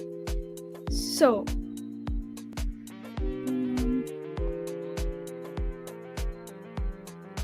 okay. So before we end our session or our event today, I just want to give some closing remarks for our audiences. Thank you again for taking the time on a Saturday, for this event, IWD Manila 2022. We really appreciate you for joining our event, and I hope you learn a lot from our speakers for today, especially those who are really relatable for us, especially this pandemic season. So I just want to thank our dedicated volunteers who made this event possible. We have Jade Tang, Carla Milarpis, Jazmine Calma, Abby Santos, Ray Peladas, and Faye Estacio. So these are the volunteers who organized this event since March and February. So thank you, ladies, for giving your time to, took your time to share your knowledge and time to help us have this platform for our speakers and attendees to network and connect with other women in technology. And then again, it would not be possible if there's no collaboration between GDG Manila, GDG Cloud Manila, as well as Women Techmakers Manila, and with the help of our community partners, PWA Pilipinas, Women in AI Philippines, and Google Developer Student Club, Holy Angel University. And again, so we already have our winners for our raffle. So, Rai, would you please have the honor to announce our winner? Alrighty! Congratulations to our raffle winners! So guys, you have some wonderful goodies here. For our WTM swags, we have Daphne B. Okay, for privacy issues and other stuff like that. We'll just cover most of the name. We have also Jania T. and Danielle E. Well, these people have been here since the afternoon. Thank you so much, guys. For our 300 peso Grab food voucher, we have Stephanie J, Kyra E, and Paraluman O. Again, congratulations, everyone! Woo! And thank you for tuning in today's event. We really hope that you learn a lot. And yeah, so for those winners, kindly message us on our Facebook page for you to claim your prizes, especially those who won earlier today in our game or icebreaker game. And then for the winners in our raffle, I'm not sure if we were able to capture your mobile numbers and email address, but feel free to contact us and remind us with your prizes. Okay, so Rai, thank you so much also for co-hosting for today's event. Yes, glad to be here. Yes. Any parting words before we end this? How many hours did we spend on this event? I guess mostly, almost. I don't know. 6 to 8 hours, and for those who are still tuning And since the probably morning. Probably longer since we also prepared since last night and Yeah, early that's morning. totally- Hello sa nakita ko early morning sa sheets. Hindi man lang kayo Yes. nag-reply ng good morning sa akin. Sige lang. Okay. Ayan, sige. So for our parting words, we just want to again invite everyone to the Ask Me Anything session and networking. It would be exclusive in our Google Meet. It's a casual discussion and just networking and meeting with our speakers, our amazing speakers. So feel free to drop by in our call. So the link is available in the chat, and I guess that's the Google link already. So feel free. Right? All right. Wow, I can't believe that we're finally coming in on a close. Oh, okay. I think I'm having internet connectivity issues, but it's okay. Am I still audible on your side? Yes. Yes, we Okay. can Okay. still hear you. Yeah. So anyway, I'm pretty sure everybody here learned a lot. I mean, I definitely did. Like I've never thought that my attention span would actually last this long. But it was quite the interesting talk hearing the women and allies come from various sectors to just be here and share this knowledge with us. And yeah, it's good to remember as well our theme for today. Hashtag progress, not perfection. Be proud and loud of your achievements, both big and small. Right. That is definitely right? And with one step at a time, you'll surely get the ropes of whatever it is you are pursuing in life. So if you're trying to get into the tech industry, then go for it. With this mindset and with the help of our allies, as we mentioned earlier, in communities, we are sure to break the bias one step at a time as well. Mm-hmm. And I definitely look forward to a future where women won't have to fight twice as hard just to be recognized, where we simply just get to be ourselves. And let's raise our voices against gender. Okay, I guess Rai is having a technical issues right now, but yes, I guess in my area it's already raining, but we're still going through with this. And again, I hope we can still delve more into a conversation full of career related talks and how we can improve ourselves or better ourselves in our lives. And again, we'll be having an AMA session in our we just want to take this time for us to reflect on your achievements and be proud of all the achievements you have in these 2 years from the past pandemic.